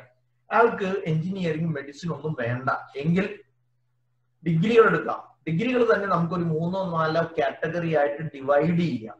ഒന്ന് chemistry, physics, maths, botany, zoology, geology പോലുള്ള ബേസിക് ഡിഗ്രി കോഴ്സുകൾ. രണ്ടാമത്തത് കുറച്ചുകൂടി സ്പെസിഫിക് ആയ മൈക്രോബയോളജി, ബയോകെമിസ്ട്രി, ബയോടെക്നോളജി, ബയോഫിസിക്സ് പോലുള്ള ഏരിയകൾ. മൂന്നാമത്തത് കുറച്ചുകൂടി സെമി പ്രൊഫഷണൽ ആയ ജോബ് ഓറിയന്റഡ് കോഴ്സുകൾ, food science and technology, nutrition and dietetics, computer science ഒക്കെ പോലുള്ള സെമി പ്രൊഫഷണൽ ഡിഗ്രികൾ. ഇങ്ങനെയും വേണമെങ്കിൽ എന്ത് ചെയ്യാം, സെലക്ട് ചെയ്യാം. ഈ 3 കാറ്റഗറിയെ കുറിച്ചും പഠിക്കണം. ഉദാഹരണത്തിന് നിങ്ങൾ എപ്പോഴും ശ്രദ്ധിക്കേണ്ടത് ബേസിക് ഡിഗ്രി കോഴ്സുകൾക്ക് കുറച്ചുകൂടി ഓപ്പണിങ്സ്, ഡൈവേഴ്സിറ്റി കൂടുതലായിരിക്കും. ഡൈവേഴ്സിറ്റി ഫോർ എക്സാമ്പിൾ, ഒരാൾ BSc കെമിസ്ട്രി പഠിച്ച ഒരാൾക്ക് വേണമെങ്കിൽ ഡിഗ്രി കഴിഞ്ഞിട്ട് ബയോടെക്നോളജിയിലേക്ക് മാസ്റ്റേഴ്സിലേക്ക് പോകാം. അതുകൊണ്ട് ബയോടെക്നോളജി സ്പെസിഫിക് ആയിട്ട് ഡിഗ്രി തലത്തിൽ എടുക്കണോ വേണ്ടേ എന്നുള്ളത് ആദ്യം ചർച്ച ചെയ്യണം. BSc കെമിസ്ട്രി കഴിഞ്ഞ ഒരാൾക്ക് BSc കെമിസ്ട്രി കഴിഞ്ഞിട്ട് MSc food science and technology പഠിക്കാം. അപ്പൊ ഗ്രാജുവേറ്റ് തലത്തിൽ ഫുഡ് സയൻസ് ആൻഡ് ടെക്നോളജി പഠിക്കണം എന്നില്ല. പക്ഷെ വളരെ സ്പെസിഫിക് ആയിട്ട് ഞാൻ മൈക്രോബ്സുമായിട്ട് ബന്ധപ്പെട്ട പാരസൈറ്റോളജിയും ഇമ്മ്യൂണോളജിയും വൈറോളജിയും അത്തരം ഏരിയകളിലൊക്കെ മാത്രമേ പോവുള്ളൂ, അതുകൊണ്ട് എനിക്ക് അത് മാത്രം മതി എന്ന് സ്പെസിഫിക് ആയിട്ട് തീരുമാനിക്കുന്നവർക്ക് അത് മതി. ഫുഡ് സയൻസ് ഒക്കെ പഠിച്ച് BSc ഒക്കെ പഠിച്ച് MSc പഠിച്ച് എവിടെയെങ്കിലുമൊക്കെ ജോലി കയറി കുറച്ച് പ്രാക്ടീസ് ഒക്കെ ചെയ്തിട്ട് സ്വന്തമായിട്ട് ഒരു food processing unit, packaging unit ഒക്കെ സ്റ്റാർട്ട് ചെയ്യണം എന്ന് ആഗ്രഹിക്കുന്ന ആളുകൾ അവർ തീർച്ചയായിട്ടും ആ ഒരു ഓപ്ഷനിലേക്ക് പോയാൽ മതി. അതുകൊണ്ട് നിങ്ങൾ എപ്പോഴും ശ്രദ്ധിക്കേണ്ടത് കരിയർ ചോയ്സസിനെ കുറിച്ച് എപ്പോഴും ഈ അർത്ഥത്തിൽ വേണം കാണാൻ. അപ്പൊ ഈ ഒരു കാറ്റഗറൈസ് ചെയ്യുക കോഴ്സുകളെയും ഡിഗ്രികളെയും, എന്നിട്ട് അതിനനുസരിച്ച് കരിയർ പ്ലാനിങ്, ഒരു അൾട്ടിമേറ്റ് കരിയർ പ്ലാനിങ് കണ്ടിട്ട് തീരുമാനം എടുക്കുകയും ചെയ്യാം. അങ്ങനെ തീരുമാനം എടുക്കുമ്പോൾ നല്ല കരിയേഴ്സിലെത്തും. 2018 നോബൽ പ്രൈസ് വാങ്ങിയ 2 പേരുണ്ട്. ടസുക്കു ഹോൻജോ എന്ന് പറഞ്ഞൊരു ജാപ്പനീസ് മെഡിക്കൽ പ്രാക്ടീഷണറും ജെയിംസ് പി അലിസൺ എന്ന് പറയുന്ന ഒരു US-കാരനുമായി. 2 പേരും എന്തിനാണ് നോബൽ പ്രൈസ് കിട്ടിയത്? 2 പേർക്ക് നോബൽ പ്രൈസ് കിട്ടിയത് ക്യാൻസർ സെല്ലുകളുടെ അതിവേഗ വളർച്ചയെ തടയുന്ന രീതിയിൽ ശരീരത്തിന്റെ ഇമ്മ്യൂണിറ്റിയെ ഡെവലപ്പ് ചെയ്യുക. അതാണ് അവർ ചെയ്തത്. അത് അവർ പറഞ്ഞ മാഗസിൻസ് പറഞ്ഞത്, പത്രങ്ങൾ മീഡിയകൾ പറഞ്ഞത് തന്നെ അൺലീഷ് ചെയ്തു, കെട്ടഴിച്ചു വിട്ടുന്ന ജെയിംസ് പി അലിസണും ടസുക്കു ഹോൻജോയും. എന്റെ രസം എന്താ വെച്ചാൽ ഈ ജെയിംസ് പാട്രിക് അലിസൺ എന്ന് പറഞ്ഞ മനുഷ്യൻ പഠിച്ചത് മൈക്രോബയോളജിയാണ്. നിങ്ങൾ നോക്കിയേ, BSc മൈക്രോബയോളജി കഴിഞ്ഞ് MSc മൈക്രോബയോളജി കഴിഞ്ഞ് ഇമ്മ്യൂണോതെറാപ്പിയിൽ, ക്യാൻസർ ഇമ്മ്യൂണോതെറാപ്പിയിൽ റിസർച്ച് ചെയ്ത് Parker institute of cancer immunotherapy San ഫ്രാൻസിസ്കോയിൽ വർക്ക് ചെയ്യുകയും ചെയ്ത ആളാണ് ഇദ്ദേഹം.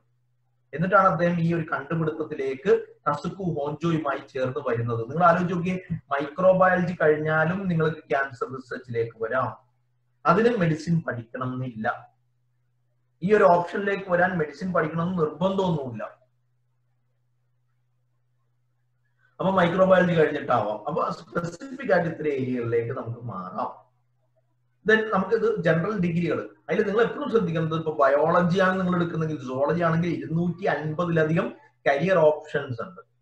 ഫിസിക്സും കെമിസ്ട്രി ആണെങ്കിൽ 450-ലധികം കോഴ്സ് ഡൈവേഴ്സിറ്റി ഉള്ള മേഖലയാണ് ഡിഗ്രി. ആദ്യത്തെ ഡിഗ്രികൾ ഞാൻ നിങ്ങളോട് പറഞ്ഞ 3 ഗ്രൂപ്പിൽ ആദ്യത്തെ ഗ്രൂപ്പ് നോക്കി, ആദ്യത്തെ ഗ്രൂപ്പാണ് BSc chemistry, physics, maths, botany. ഇത്തരം കോഴ്സുകളുടെ പ്രത്യേകത അതിന്റെ number of diversity, number of career options കൂടും. ഒരുപാട് മേഖല, കെമിസ്ട്രിയിൽ മാത്രം ഏതാണ്ട് 120ഓളം ഷോർട്ട് ടൈം ജോബ് ഓറിയന്റഡ് കോഴ്സുകളുണ്ട്. ഏറ്റവും കൂടുതൽ കോഴ്സ് വൈവിധ്യമുള്ള 2 എണ്ണമാണ് ഫിസിക്സും കെമിസ്ട്രി.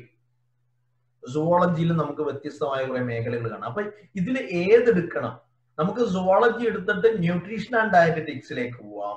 സുവോളജി എടുത്തിട്ട് നമുക്ക് ജനറ്റിക്സിലേക്ക് വരാം, ബയോടെക്നോളജിയിലേക്ക് വരാം, മൈക്രോബയോളജിയിലേക്ക് വരാം, മെഡിക്കൽ മൈക്രോബയോളജിയിലേക്ക് വരാം, വൈറോളജിയും ഇമ്മ്യൂണോളജിയും പാരസൈറ്റോളജിയിലേക്ക് നമുക്ക് വരാം.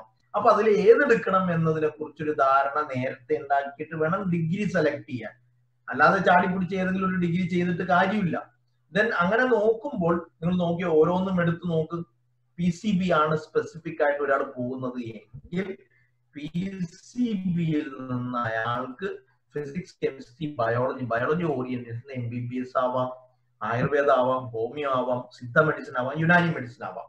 അപ്പൊ ഒരു ക്ലിനിക്കൽ സൈഡ് പ്രാക്ടീസ് കരിയറിലേക്ക്, BDS അടക്കമുള്ള പ്രാക്ടീസ് കരിയറിലേക്ക് പോകുന്ന ആളുകൾ അങ്ങനെ ചിന്തിക്കുക. അങ്ങനെ ചിന്തിക്കണമെങ്കിൽ ആദ്യം ചെയ്യേണ്ടത് നീറ്റ് പ്രിപ്പയർ ചെയ്യണം. നീറ്റ് പ്രിപ്പയർ ചെയ്യുമ്പോൾ +2ന്റെ കൂടെ ചെയ്യണോ അല്ലാതെ ചെയ്യണോ എന്നുള്ള ചർച്ചകൾ വേറെ തന്നെ നടത്തുന്നത്. ഞാൻ പൊതുവെ കുട്ടികളോട് അഡ്വൈസ് ചെയ്യുക, നിങ്ങൾ എപ്പോഴും +2ന്റെ കണ്ടന്റിനെ ഫോക്കസ് ചെയ്ത് +2 പഠിച്ചതിന് ശേഷം 1 കൊല്ലം സ്പെൻഡ് ചെയ്തിട്ട് മെഡിക്കൽ എൻട്രൻസ് പ്രിപ്പയർ ചെയ്താലും മതി.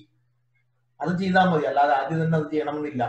ഇനി അതല്ലെങ്കിൽ ക്ലിനിക്കൽ സൈഡിൽ താല്പര്യമില്ല, മെഡിക്കൽ ഫീൽഡിലേക്ക് പോകാൻ ഇൻട്രസ്റ്റ് ഇല്ല എങ്കിൽ നഴ്സിംഗോ ഫാർമസിയോ, FARM-D, MLT, BSc radiology, FARM-D basically പഠിക്കുന്നത് വേറെ വിഷയമാണ്, പിന്നെ ചർച്ച ചെയ്യും.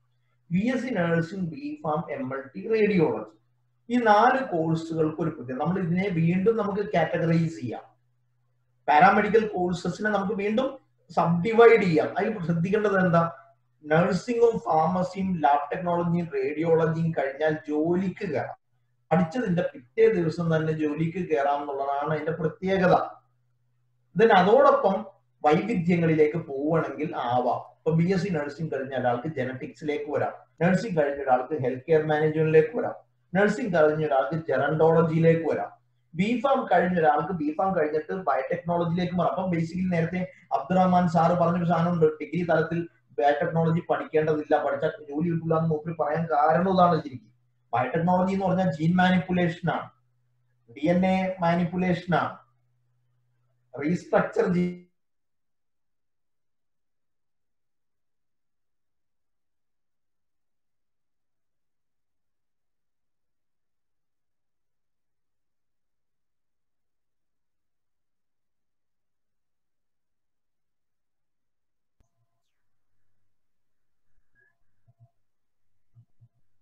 ജലീൽ സാർ സ്റ്റക്ക് ആയിട്ടുള്ളൂ.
ജലീൽ സാർ അതിന്റെ ഇടയ്ക്ക് ഔട്ടായി പോയി. അത് ഇവിടെ ശക്തമായ മഴയാണത്, ഇന്റർനെറ്റ് ഇടക്കിടക്ക് ഡിസ്ട്രപ്റ്റഡ് ആവുന്നുണ്ട്. ഒന്ന് ഹോസ്റ്റ് ആക്കന്ന സാറ് കോസ്റ്റ് ആണ് ഇപ്പോ.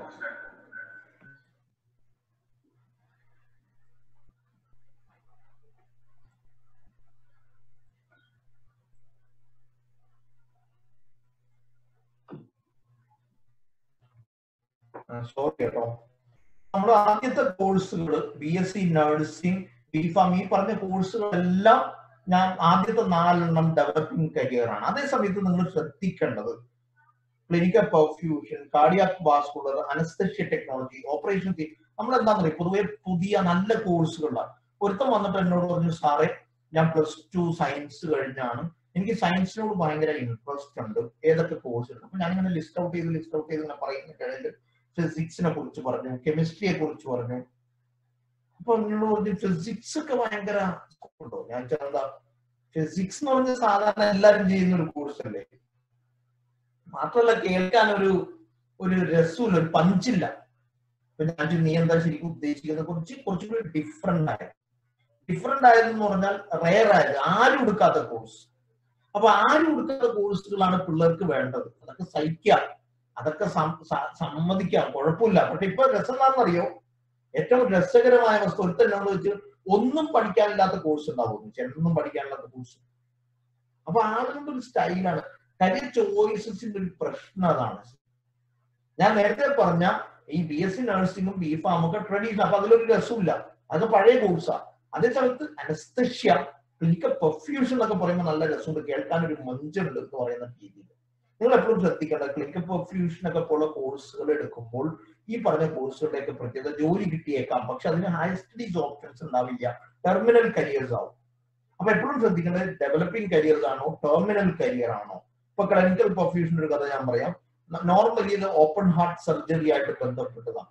ഓപ്പൺ ഹാർട്ട് സർജറിയിൽ ഹാർട്ട് ലിഫ്റ്റ് ചെയ്ത് നമ്മൾ സർജറി ചെയ്യുമ്പോൾ സ്വാഭാവികമായിട്ട് അത് ബ്ലഡ് സർക്കുലേഷൻ നടക്കുന്നത് കൊണ്ട് ബ്ലഡ് പമ്പ് ചെയ്യാൻ സാധ്യതയുണ്ട്. അതുകൊണ്ട് അറസ്റ്റ് ചെയ്യും, ഹാർട്ടിനെ അറസ്റ്റ് ചെയ്ത് സമാന്തരമായി ബ്ലഡ് സർക്കുലേഷൻ മെഷീൻസ് ഉപയോഗിച്ച് നടത്തുന്ന ആളുകളാണ് ക്ലിനിക്കൽ പെർഫ്യൂഷനിസ്റ്റുകൾ. ആ ആളുകളുടെ ജോബ് ഇപ്പോഴത്തെ വിഷയം ഓപ്പൺ ഹാർട്ട് സർജറി ഒക്കെ ക്രമാതീതമായിട്ട് കുറയാണ്. ഒരു മൾട്ടി സ്പെഷ്യാലിറ്റി ഹോസ്പിറ്റലിൽ 1-2 ആളുകൾ മാത്രമേ ആവശ്യമുള്ളൂ, അതിനപ്പുറത്തേക്ക് ആവശ്യമില്ല. പക്ഷെ നമ്മുടെ ഏജന്റുമാരും ആളുകളും പിള്ളേരെ നിരന്തരമായി ഇത്തരം കാര്യങ്ങൾ പറഞ്ഞ് വടിച്ചടിച്ച് കൊണ്ടുപോയി അവസാനം ഒന്നുമല്ലാതാവുന്നു. അപ്പൊ കോഴ്സ് സെലക്ട് ചെയ്യും. അതേസമയത്ത് പെട്ടെന്നൊരു ജോലി കിട്ടണം, വേറെ ഒന്നും ചെയ്യണം, കുറെ അധികം പഠിക്കണമെന്നൊന്നുമില്ല. ദെൻ ഞാൻ എവിടെയെങ്കിലൊക്കെ കയറി നിന്ന് പഠിച്ചുണ്ടാക്കി ട്രെയിനിങ് ഒക്കെ നല്ലോണം കഴിച്ച് ഞാൻ ജോലിക്ക് എത്തിക്കോളാം എന്ന നിലക്കാണെങ്കിൽ വളരെ ബോധപൂർവം അനസ്തേഷ്യയും ഓപ്പറേഷൻ തിയേറ്റർ ടെക്നോളജിയൊക്കെ നിങ്ങൾക്ക് ഉപയോഗിക്കാം. ഫിസിഷ്യൻ അസിസ്റ്റന്റ്, ന്യൂറോ ടെക്നോളജിയും മെഡിക്കൽ ഇൻസ്ട്രുമെന്റേഷൻ ഒക്കെ നിങ്ങൾക്ക് ചെയ്യാം. ഡോക്ടർ ഹരി പത്മനാഭനെ കുറിച്ച് നിങ്ങൾ കേട്ടിട്ടുണ്ടാവും. ഓരോ കുട്ടിയും സ്വപ്നം കാണേണ്ടത് അൾട്ടിമേറ്റ് ആയിട്ട് ഇങ്ങനത്തെ മേഖലകളിലേക്ക് എത്തണം എന്ന തീരുമാനത്തെ കുറിച്ചാണ് ചിന്തിക്കേണ്ടത്. ഹരി പത്മനാഭന്റെ പ്രത്യേകത എന്താ? അദ്ദേഹവും അദ്ദേഹത്തെ പോലുള്ള കുറച്ച് പേര് കൂടി ചേർന്ന് ഹാർവാർഡ് യൂണിവേഴ്സിറ്റിയിൽ റിസർച്ച് ഗ്രൂപ്പില് പുതിയൊരു കണ്ടുപിടുത്തം നടത്തി. ന്യൂറോൺസിനെ ട്രാൻസ്പ്ലാന്റ് ചെയ്യാം. നമ്മുടെ ശരീരത്തിന്റെ കമ്മ്യൂണിക്കേഷൻ സിസ്റ്റത്തിന്റെ ഏറ്റവും ചെറിയ യൂണിറ്റ് ആണ് ന്യൂറോൺസ്. ന്യൂറോൺസിനെ ട്രാൻസ്പ്ലാന്റ് ചെയ്യാന്ന് പറഞ്ഞാൽ ഡെഡ് ആയതിനെ എടുത്ത് മാറ്റി ലൈവ് എടുത്ത് ഫിറ്റ് ചെയ്യാം എന്നാണ് പറയുന്നത്. അത് വളരെ വിപ്ലവകരമായ ഒരു കണ്ടുപിടുത്തമാണ്. ആ കണ്ടുപിടുത്തം നടന്നാൽ സംഭവിക്കുന്നത് ന്യൂറോ ഇഷ്യൂസ്, ന്യൂറോൺസിന്റെ കുഴപ്പം കൊണ്ട് ഉണ്ടാവുന്ന എല്ലാത്തരം രോഗങ്ങളും, മറവി രോഗമാവാം, പാർക്കിൻസൺസ് ആവാം, പക്ഷാഘാതം വന്ന് തളർന്നു പോകും, അതൊക്കെ പരിഹരിച്ച് നമുക്ക് പഴയ രൂപത്തിലേക്ക് ആക്കിയെടുക്കുക. ഒരിക്കലും നടക്കില്ല എന്ന് വിചാരിച്ചതാണ്. ഞാൻ പറഞ്ഞു വരുന്നത് ഇവർ കണ്ടുപിടുത്തൊക്കെ പിടിച്ചതിന്റെ വലിപ്പം പറയാനല്ല, മറിച്ച് ഡോക്ടർ ഹരി പത്മനാഭൻ ബേസിക്കലി ഒരു ഫാർമസിസ്റ്റ് ആണ്. ഒരു പയ്യൻ എന്റെ അടുത്ത് വന്നിട്ട് പറഞ്ഞു, സാറേ 96% മാർക്കുണ്ട്, എന്റെ ജീവിതം കോഞ്ഞാട്ടയായി, നായനക്കി, ഞാൻ ചെറുപ്പറ്റി, ഞാൻ 96-97% മാർക്കുള്ള ഞാൻ അന്ന് കുറെ തീരുമാനങ്ങൾ വെച്ചു. മെഡിക്കൽ എൻട്രൻസ് എഴുതൂല, കുറെ നിബന്ധനകളാണ് പിള്ളേർക്ക്, കുറെ നിബന്ധനകളാണ്. ഞാൻ മെഡിക്കൽ എൻട്രൻസ് എഴുതൂല, പ്രൈവറ്റിന് പോവില്ല, അതൊക്കെ നല്ലതാണ്, ഫീസ് കൊടുത്ത് പഠിക്കൂല, ഗവൺമെന്റിൽ മാത്രമേ പോവുള്ളൂ, റിപ്പീറ്റ് ചെയ്യൂല, പെട്ടെന്ന് ജോലി കിട്ടണം, ഇങ്ങനെയൊക്കെ വെച്ച് അങ്ങ് പോയി. കിട്ടിയപ്പോ പിന്നെ കൂടുതൽ അതിൽ കൊടുത്തതിൽ നല്ലതെന്ന് തോന്നിയത് ഫാർമസിയാണ്. ഫാർമസിക്ക് കയറിയിട്ട് ഞാനിപ്പോ ചെയ്യുന്നത് കൊരക്കും വാദത്തിനും ചുമക്കും ജലദോഷത്തിനും ഒക്കെ മരുന്നെടുത്തു കൊടുക്കുന്ന പണിയാണ് സർ. 96% മാർക്കുള്ള എന്റെ പണി അതാണ്. എന്റെ കൂടെ പഠിച്ച 87% മാർക്കുള്ളവൻ ഇപ്പൊ US-ലാണ് വർക്ക് ചെയ്യുന്നത്. ഞാൻ ഇവിടെ ഈ നാട്ടില് മരുന്നെടുത്തു കൊടുക്കുന്ന പണി. ഞാൻ പറയുന്നത് ഇവരെയൊക്കെ കണ്ടുപിടിക്കണം. ഹരി പത്മനാഭൻ ഫാർമസി കഴിഞ്ഞിട്ട് നേരെ പോയത് ന്യൂറോ സയൻസുമായിട്ട് ബന്ധപ്പെട്ട മേഖലകളിലേക്കാണ്. അങ്ങനെ മാറാം നമുക്ക്. എപ്പോഴും നിങ്ങൾ കരിയറിനെ കുറിച്ച് ചിന്തിക്കേണ്ടത് ഈ ഒരു പറഞ്ഞ കോമ്പിനേഷൻ കരിയർ ഓറിയന്റേഷനാണ്. അലൈഡ് ഹെൽത്ത് സയൻസിൽ നിങ്ങൾ നോക്കി മെഡിക്കൽ ബയോകെമിസ്ട്രി, മെഡിക്കൽ മൈക്രോബയോളജി പോലുള്ള കോഴ്സുകളിലൂടെ ജോബ് ഓറിയന്റഡ് ആക്കി എടുക്കാം, ജോബ് ഓറിയന്റഡ് ആക്കാം. ഹയർ സ്റ്റഡീസ് ഓപ്ഷൻസ് ഉണ്ട്. മെഡിക്കൽ മൈക്രോബയോളജിയിൽ നിന്ന് ഇമ്മ്യൂണോളജിയിലേക്ക് വരാം, മെഡിക്കൽ മൈക്രോബയോളജിയിൽ നിന്ന് പാരസൈറ്റോളജിയിലേക്ക് വരാം, ഫോറൻസിക്സ് പഠിക്കാൻ നിങ്ങൾ ഫോറൻസിക് സയൻസ് ഡിഗ്രിക്ക് പഠിക്കേണ്ട. അത് പഠിക്കേണ്ടെന്ന് മാത്രമല്ല, പഠിക്കുന്നത് അത്ര നല്ല തീരുമാനവുമല്ല എന്നാ ഞാൻ പൊതുവെ കുട്ടികളോട് പറയല്. നല്ല തീരുമാനമല്ല. ഫോറൻസിക് സയൻസ് പഠിച്ചാൽ ഫോറൻസിക് സയന്റിസ്റ്റ് ആയിട്ട് മാത്രമേ ജോലി കിട്ടുള്ളൂ. മാത്രമല്ല, ഫോറൻസിക് സയന്റിസ്റ്റ് ജോബിലേക്ക് വരാൻ ഫോറൻസിക് സയൻസ് തന്നെ പഠിക്കണമെന്നില്ല. കേരളത്തിലുള്ള 4 ഫോറൻസിക് ലാബുകൾ, ഇന്ത്യയിൽ മൊത്തത്തിലുള്ള ഏറ്റവും പ്രീമിയറായ 39 ലാബുകളിൽ കഴിഞ്ഞ പ്രാവശ്യം ഫോറൻസിക് കെമിക്കൽ ഫോറൻസിക് സയന്റിസ്റ്റിനെ വിളിച്ചത് BSc MSc കെമിസ്ട്രിക്കാരെയാണ്, അല്ലാണ്ട് ഫോറൻസിക് പഠിച്ച ആളുകളല്ല. കേരളത്തിൽ കെമിക്കൽ എക്സാമിനേഴ്സ് ലാബ് വരുന്ന കോഴിക്കോട് മെഡിക്കൽ കോളേജിന്റെ അടുത്ത, അവിടെ അസിസ്റ്റന്റ് ലാബ് അസിസ്റ്റന്റിനെയും ഫോറൻസിക് അസിസ്റ്റന്റിനെയും വിളിച്ചത് കെമിസ്ട്രിക്കാരെയാണ്, അല്ലാണ്ട് ഫോറൻസിക് സയൻസ് പഠിച്ച ആളുകളെ അല്ല. അപ്പൊ നിങ്ങൾ കോമ്പിനേഷൻ കരിയേഴ്സ്, ഫ്യൂഷൻ കരിയേഴ്സ്, വകഭേദങ്ങൾ, ഒരു കോഴ്സിൽ നിന്ന് ഒരുപാട് വൈവിധ്യങ്ങളിലേക്ക് പോവാം. നഴ്സിംഗിൽ നിന്ന് 80-ലധികം ഓപ്ഷനിലേക്ക് മാറാം. ഒരു മേഖലയിലേക്ക്, ഒരു ലക്ഷ്യത്തിലേക്ക് ഒരുപാട് വഴികൾ. ക്യാൻസറിന് മരുന്ന് കണ്ടുപിടിക്കാനും അതിനനുസരിച്ച് വർക്ക് ചെയ്യാം, ആ മേഖല വർക്ക് ചെയ്യാനും അതിന് മെഡിസിൻ തന്നെ വേണമെന്നില്ല. മൈക്രോബയോളജി കഴിഞ്ഞിട്ട് പോവാം. അവർക്ക് ഫാർമസി കഴിഞ്ഞ് ഫാർമസ്യൂട്ടിക്കൽ ബയോടെക്നോളജിയിലൂടെ വരാം. വെറ്റിനറി കഴിഞ്ഞാൽ മരുന്നുണ്ടാക്കുന്ന ആളാവാം. ഈവൻ ബോട്ടണി കഴിഞ്ഞാലും മരുന്നുണ്ടാക്കിയെടുക്കുന്ന ആളുകളായി മാറാം. ഈ ഒരു കോൺസെപ്റ്റിൽ വേണം കരിയറിനെ പ്ലാൻ ചെയ്യാൻ. ഫിസിയോതെറാപ്പി, അലൈഡ് ഹെൽത്ത് സയൻസിലെ physiotherapy, occupational therapy, speech language pathology.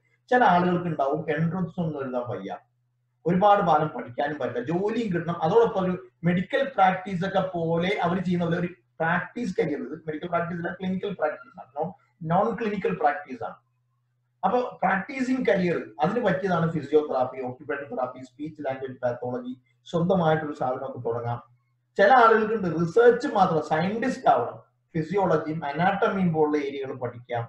അപ്പൊ 3-4 വകഭേദങ്ങൾ വീണ്ടും അലൈഡ് ഹെൽത്ത് സയൻസിൽ. ഇനി അലൈഡ് സയൻസ് ഓഫ്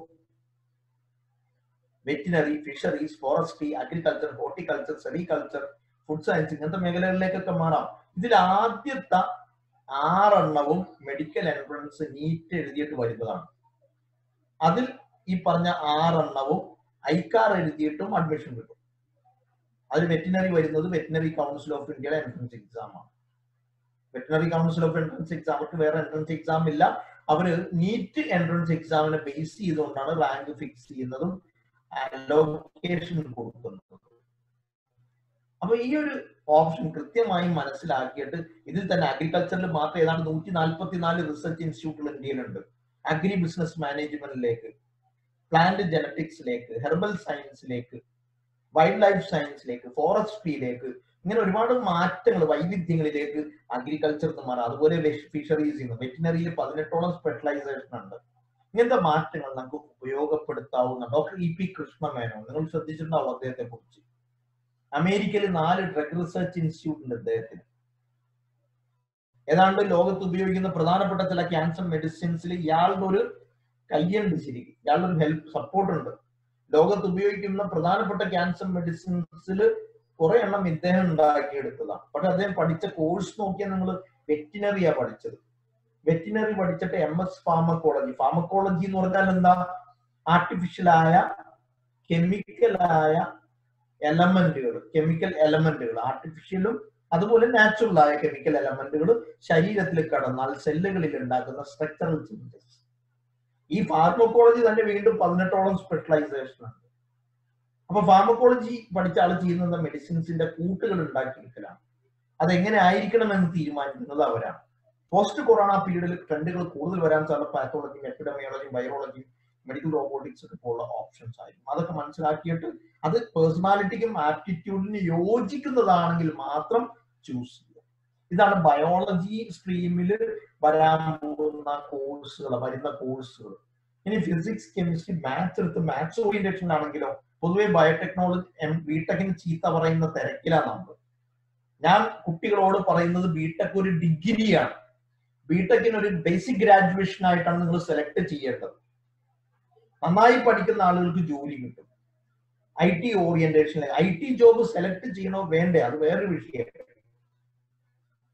ഞാൻ പറയുന്ന ഒരു മിസ്ലൊക്കേഷൻ ആണ് സത്യത്തിൽ ഈ IT വെച്ചുകൊണ്ട് ഇലക്ട്രിക്കൽ കഴിഞ്ഞാലും മെക്കാനിക്കൽ കഴിഞ്ഞാൽ നല്ല പ്രതിഭയുള്ള കുട്ടികൾ IT കമ്പനികളിലൊക്കെ പോയിട്ട് 18-12 മണിക്കൂർ തുടർച്ചയായിട്ട് വർക്ക് ചെയ്ത് അവരുടെ പ്രതിഭകളെ നശിപ്പിച്ചുകൊണ്ടിരിക്കുക. അത് വേണോ വേണ്ടേ വേറെ. അതേസമയത്ത് ITയോട് ഇൻട്രസ്റ്റ് ഉള്ള ആളുകൾക്ക് അതിൽ പോവാം. ഇല്ലെങ്കിൽ അറ്റമിക് റിസർച്ചിലേക്ക് വരാം, അവർക്ക് റോബോട്ടിക്സിലേക്ക് വരാം, ആർട്ടിഫിഷ്യൽ ഇന്റലിജൻസിലേക്ക് വരാം, നാനോ ടെക്നോളജിയിലേക്ക് വരാം. ഡിഫൻസ് ജോലി ബിടെക്കാർക്ക് 50-ലധികം ഉണ്ട്. സിവിൽ സർവീസ് നല്ലൊരു ഓപ്ഷനാണ്.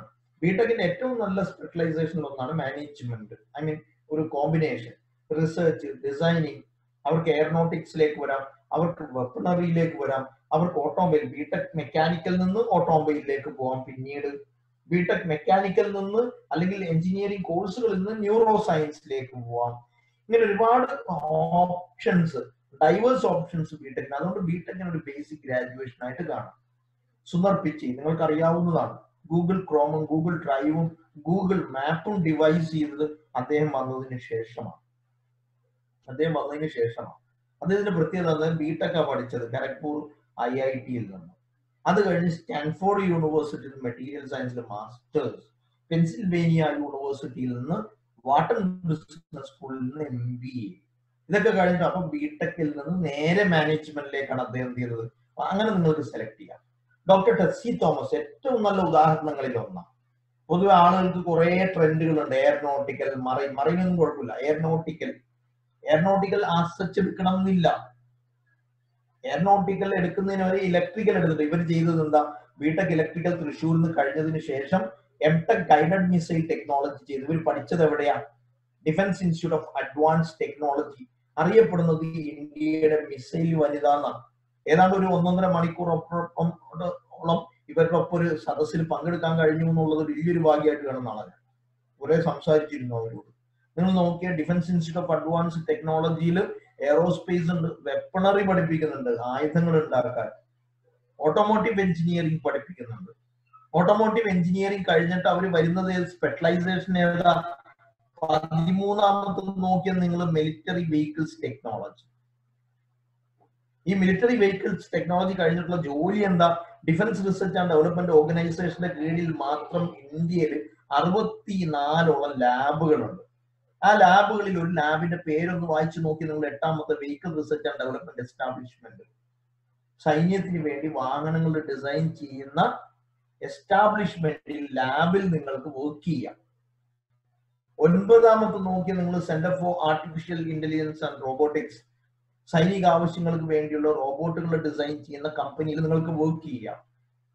സ്പെസിഫിക് ആയ ഒരു ഇൻസ്റ്റിറ്റ്യൂട്ടിന്റെ കാര്യം ഞാൻ ഈ പറയുന്നത്. അപ്പൊ ആ ഇൻസ്റ്റിറ്റ്യൂട്ടിൽ അവിടെ പഠിച്ച ആളാണ് ഡോക്ടർ ടെസ്സി തോമസ്. അതുകൊണ്ട് എയറോനോട്ടിക്കൽ പഠിക്കണമെന്നില്ല, ഇലക്ട്രിക്കൽ പഠിച്ചാലും നിങ്ങൾക്ക് എയറോനോട്ടിക്കലിലേക്ക് വരാം. ഡോക്ടർ രാധാകൃഷ്ണൻ ISRO ചെയർമാൻ ആയിരുന്നു. അദ്ദേഹത്തിന്റെ പ്രത്യേകത ചന്ദ്രയാൻ മംഗൾയാൻ പ്രോജക്ട് ലോഞ്ച് ചെയ്ത അദ്ദേഹത്തിന്റെ കാലഘട്ടത്തിലാണ്. ആ പ്രോജക്ടിന്റെ അദ്ദേഹത്തിന്റെ പ്രത്യേകത അദ്ദേഹം ബേസിക്കലി ഇലക്ട്രിക്കൽ എഞ്ചിനീയർ ആയിരുന്നു. പിന്നീട് എവിയോണിക്സ് എന്ന് പറഞ്ഞാൽ ഏവിയേഷൻ ഇലക്ട്രോണിക്സ്, അതിലേക്ക് മാറിയതാണ് അദ്ദേഹം. അപ്പൊ നമുക്ക് ഇലക്ട്രോണിക്സിൽ നിന്നും മാറാം. ഇങ്ങനെ കോമ്പിനേഷൻ കരിയേഴ്സും വൈവിധ്യങ്ങളെ കുറിച്ച് നമ്മൾ പഠിക്കണം. ഇന്ത്യൻ ഡിഫൻസ് എന്ന് പറഞ്ഞാൽ ഞാൻ പറയുന്ന ഒരു സെമി ഗവൺമെന്റ് ആണ്. ഒരു സെമി ഗവൺമെന്റ് ഏറ്റവും കൂടുതൽ ജോബ് ഉള്ള ഒരു സെക്ടറിൽ ഒന്നാണ് ഡിഫൻസ്. അതിന്റെ പ്രത്യേകത നോക്കിയാൽ 420 ഡിഫറെന്റ് ടൈപ്പ് ജോബ്സ് ഉണ്ട് അവിടെ. അതിൽ ഒരു ജോബാണ് ആ 2ാമത്തെ റോയിൽ കൊടുത്തിരുന്നത് നോക്കിയ short service commission technical branch engineering submarine cadre.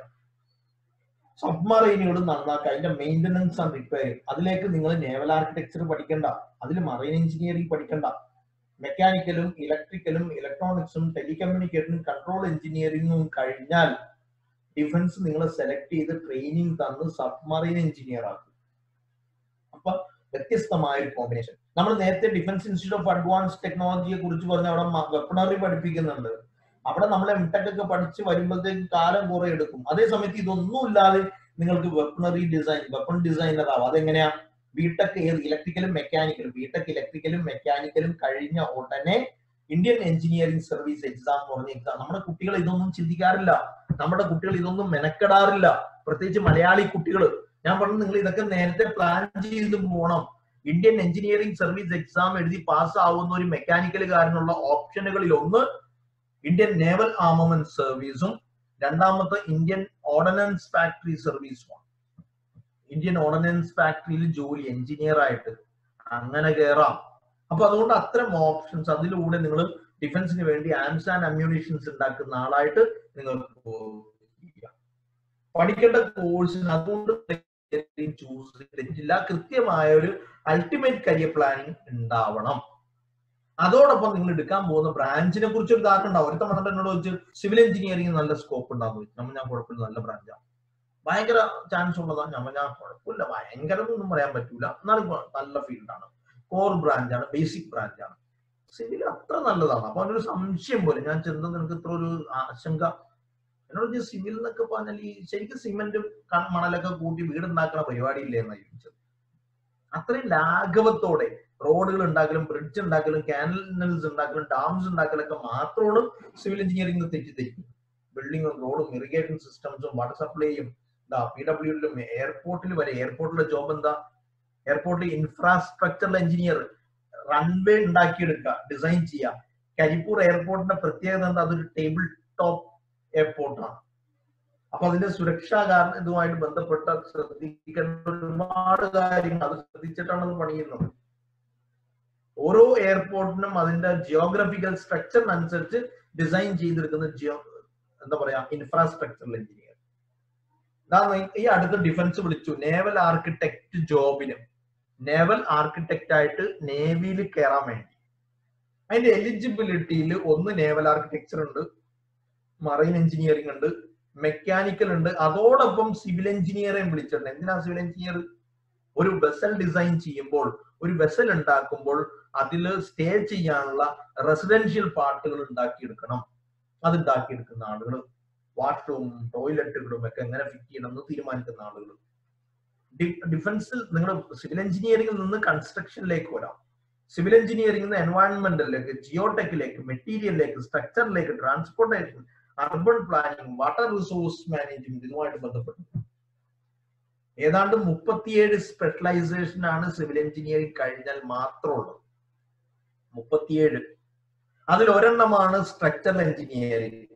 ആ സ്ട്രക്ചറൽ എഞ്ചിനീയറിംഗിൽ മാത്രം ഏതാണ്ട് 16ഓളം super specialisation. National structural engineering research centre ഉണ്ട് ഹൈദരാബാദില്, ചെന്നൈയില്. ആ ഇൻസ്റ്റിറ്റ്യൂട്ടുകളുടെ പ്രത്യേകത എന്താ? 16ലധികം സൂപ്പർ സ്പെഷ്യലൈസേഷൻ.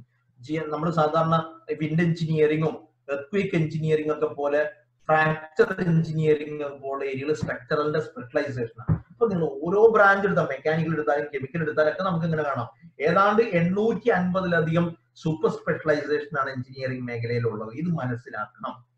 ഓക്കെ, അതൊക്കെ വിടും. ചില കുട്ടികൾ വന്നിട്ട് ന്യൂക്ലിയർ സയന്റിസ്റ്റ് ആണ്. അപ്പൊ ന്യൂക്ലിയർ സയന്റിസ്റ്റ് ആവാൻ വേണ്ടി നമ്മൾ എന്താ ചെയ്യുക? ന്യൂക്ലിയർ സയൻസോ, ന്യൂക്ലിയർ ഫിസിക്സോ, ന്യൂക്ലിയർ കെമിസ്ട്രിയോ, ടാറ്റ ഇൻസ്റ്റിറ്റ്യൂട്ട് ഓഫ് ഫണ്ടമെന്റൽ റിസർച്ചിലോ, സാഹ ഇൻസ്റ്റിറ്റ്യൂട്ട് ഓഫ് ബേസിക് സയൻസിലോ പോയി പഠിക്കാൻ തീരുമാനിക്കും. ഗൂഗിൾ ചെയ്താൽ ന്യൂക്ലിയർ സയന്റിസ്റ്റ് ആവാൻ എങ്ങനെ ചെയ്യും, ന്യൂക്ലിയർ സയന്റിസ്റ്റ് ആവാൻ ഗൂഗിൾ ചെയ്യുമ്പോൾ നമുക്ക് കിട്ടുന്ന വിവരത. പക്ഷെ അത് പഠിച്ചാൽ ജോലി കിട്ടണമെന്നില്ല. അവിടെ റിസർച്ച് ഓറിയന്റേഷൻ ആയിരിക്കും.